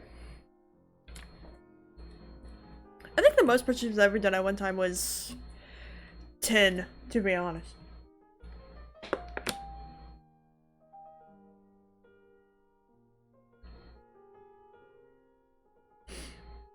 I can only do like 10 push-ups and then I'm out. Cause you know those tests in school where you have to like do like different, I don't know if every country has one of those, but when you had to do like a fitness test, and one of the things was like you have to do so many push-ups along with the beat, and then they count that, and they don't necessarily grade you, but they like look down upon you if you can't do more than like 5. Which we never did. Whenever we did that, my gym teachers would always judge me so hard. Brother, listen. I dislocated my elbow when I was younger, okay? I can't put a lot of weight on and leave me alone. I can only do so much. But they always want more. I'm gonna do the most push-ups. Do 100 push-ups right now. Do 100 push-ups right this second. It's kind of dumb though. What is he expecting a little girl to max out a push? I don't know either. And they would always like super disappointed because if you know the meme, the fitness gram pacer test, then you would also know about like you have to like run to one end, and then if it beeps you have to go back to the other, run back to the other end. If it beeps you run back to the other end. If you couldn't do more than like 20, they would like tell you and like pull you to the side and be like, hey, you know, you're not in the right fitness level for your grade and your weight and your height or whatever. You need to really work on that. It's kind of like a way to like tell kids that they need to be healthier in a way, and so also for the PE teachers to know like what they need to work on with their class or whatever. But I feel like that's such discouraging. Like even as a kid, you're told that you're not healthy enough or you're not active enough. Bro, they're a kid. They don't need to be worrying about that stuff. They just need to be worrying about being a kid. Because I never maxed out, it gets boring. Yeah. But it's just like, why? And I think it's only in America. I guess other places do similar stuff like that. But like, to an extent though, if you're really fast as a kid, you should do something about it. Well, like, I feel like it's more on like the parents' part to do something about it. Like, the kid shouldn't have to like feel bad about it. The parents should be the one taking care of that. Yeah. I know. Because like, telling a kid that they're fat, it makes them feel like something's wrong with them, and that can cause them to have like a lot of problems. Whereas you tell the parent, they can like, you know, start helping them with their diet more and like start telling their kid like, hey, we're gonna start eating more healthy foods, trying to do it in more like a light-hearted way instead of like just tell like, hey kid, you're fat, stop eating stuff, you're disgusting. Honestly, you're gonna die young at this rate. As some, also if you've been to the doctor, some doctors are very rude about that. From what I've heard.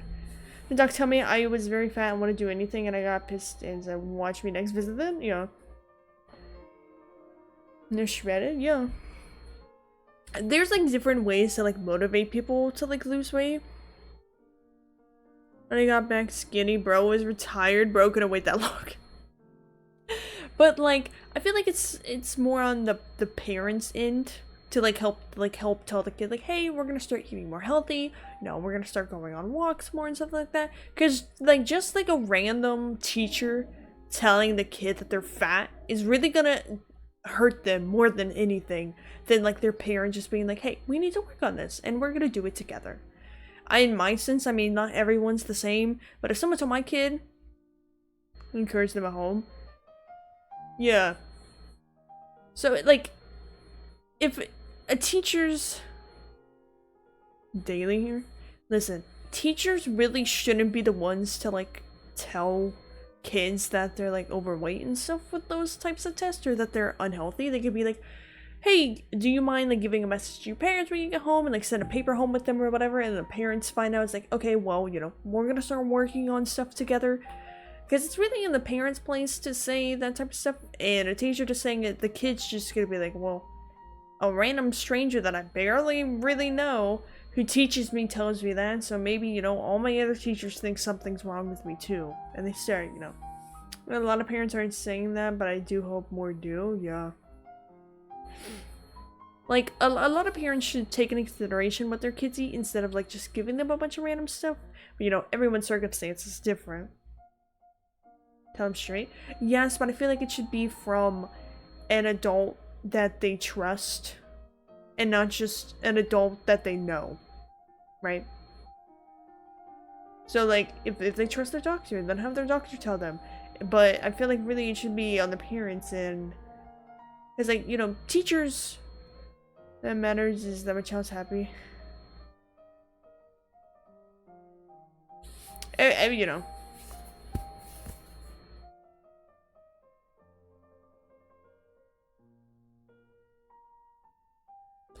Everyone's different. Everyone has different circumstances. I don't know where we got here from. But yeah, that's kind of like what the whole fitness test was, and they would always be super mean to you if you couldn't like do a certain amount of push-ups, if you couldn't run a certain amount, if you couldn't do a pull-up for a certain amount of time, if you couldn't run a mile in a short amount of time. Even because you start the test in elementary school, so, or primary school, however you want to call it, but ever since you first get into school, you are subjected to the test over and over every single year. You don't skip a year. Every single year you had to do the test at like towards, sometimes it was at the beginning of the year, sometimes it was towards the end of the year. It just kind of depends. You had to do push-ups, you had to do sit-ups, you had to do pull-ups, you had to do a sit and reach test, you had to do a relay race, you had to do the pacer test, which is the running back and forth. Sometimes they had like a jumping test, like how far you could jump. Yeah. No, I don't watch this. Can the struggling help them not just say that you need to do better? Yeah. And if you're being subjected to tests like that ever since you're younger, it's just gonna be like, well, here's another test again, and they're gonna tell me the exact same thing again, even though they're like trying to improve or whatever. And it's just like, they could do the test differently to make it more like a supportive thing, instead of being like every single year like, you didn't improve from last year, wow, you really suck. Thanks, I appreciate that. And they keep reminding you that you didn't beat the previous year's record or whatever. You know, you did better last year. What's wrong this year? There's a way to go about it. Exactly. Exactly. Yep. I agree. But yeah, I feel like there's a certain way to go about that type of stuff. And it's definitely not just telling them like, hey, you suck, get better. And they're not offering them ways to get better. So, I hated that test every single year. I did it. I was just like, bruh, let me just be done with it and move on. Please, let me out of here. Let me out of here. I don't want to do it anymore. I don't want to be here anymore. Let me out. Let me out! Let me out! But yeah, I don't know if every country has like a different... No, not like, thing that they do to like grade physical capabilities in schools, but that was ours. And it was awful. Would not recommend at all, chat.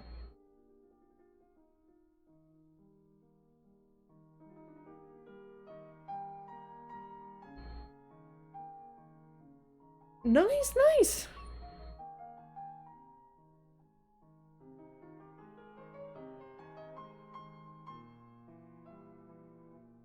See? People can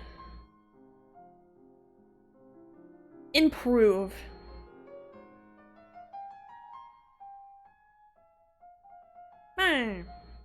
Primary school? Yeah.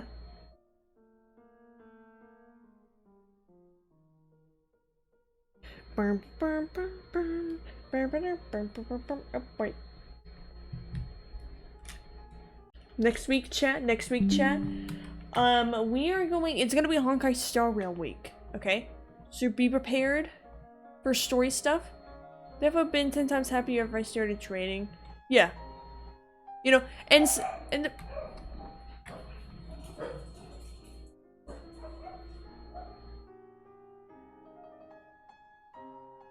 so there are different ways that people can, you know, like lose weight and get fitter and stuff like that. So sometimes training works for some people, sometimes dieting works a bit better, sometimes just like a moderate type of workout works. And I see like a lot of people get mad at the people that do like the really fun, if you see them on TikTok, there's like this one dude who does like a dance class kind of, where they're like on pogo shoes and they like jump and they do exercises, or they do like drums, but they're on yoga balls or something like that. And a lot of people say, oh, that's not exercise, that's not doing anything for you, blah, blah, blah, right? But like, hey, if they're having fun, they're working out, they're working up a sweat, they're, you know, they're burning some calories. It might not be a whole lot, but as long as you're, you know, having fun and you're getting results in the way that you are, you know, trying to lose the weight in, then hey, if it works for you, it works for you. And it might not work for everybody else. But if it works for you, that's all that matters. Difference to bad food, yeah. Honestly, just really changing up your diet can do a lot for you. And then, you know, like sample sizes and stuff too. Sample sizes. Like, The best tech solutions. Shut the fuck up. You can't overwork a bad diet. Baby. Why do I get so many ads? But bunnies just eat carrots. But even too many carrots can be bad for you too. You'll turn orange.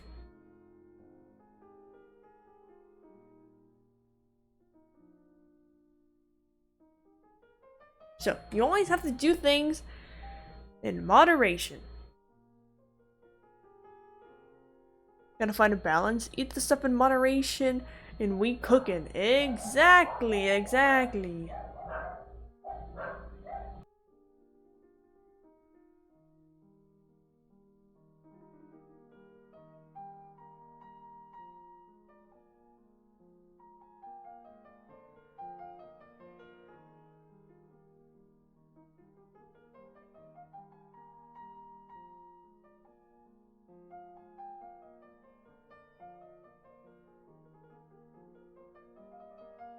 You go have a nice day. You have a nice day too, Van. Papa Punk. But thank you guys so much for coming to the stream today. I really appreciate it. It was fun wrestling with the AIs together with you. Next week is going to be Honkai Star Rail Week. I'm going to be going through the 2.3 story and, you know, doing the new event as well. So I hope you guys come out to that. But remember, chat, stay plugging. Stay safe, and I'll see you at the next stream. Bye!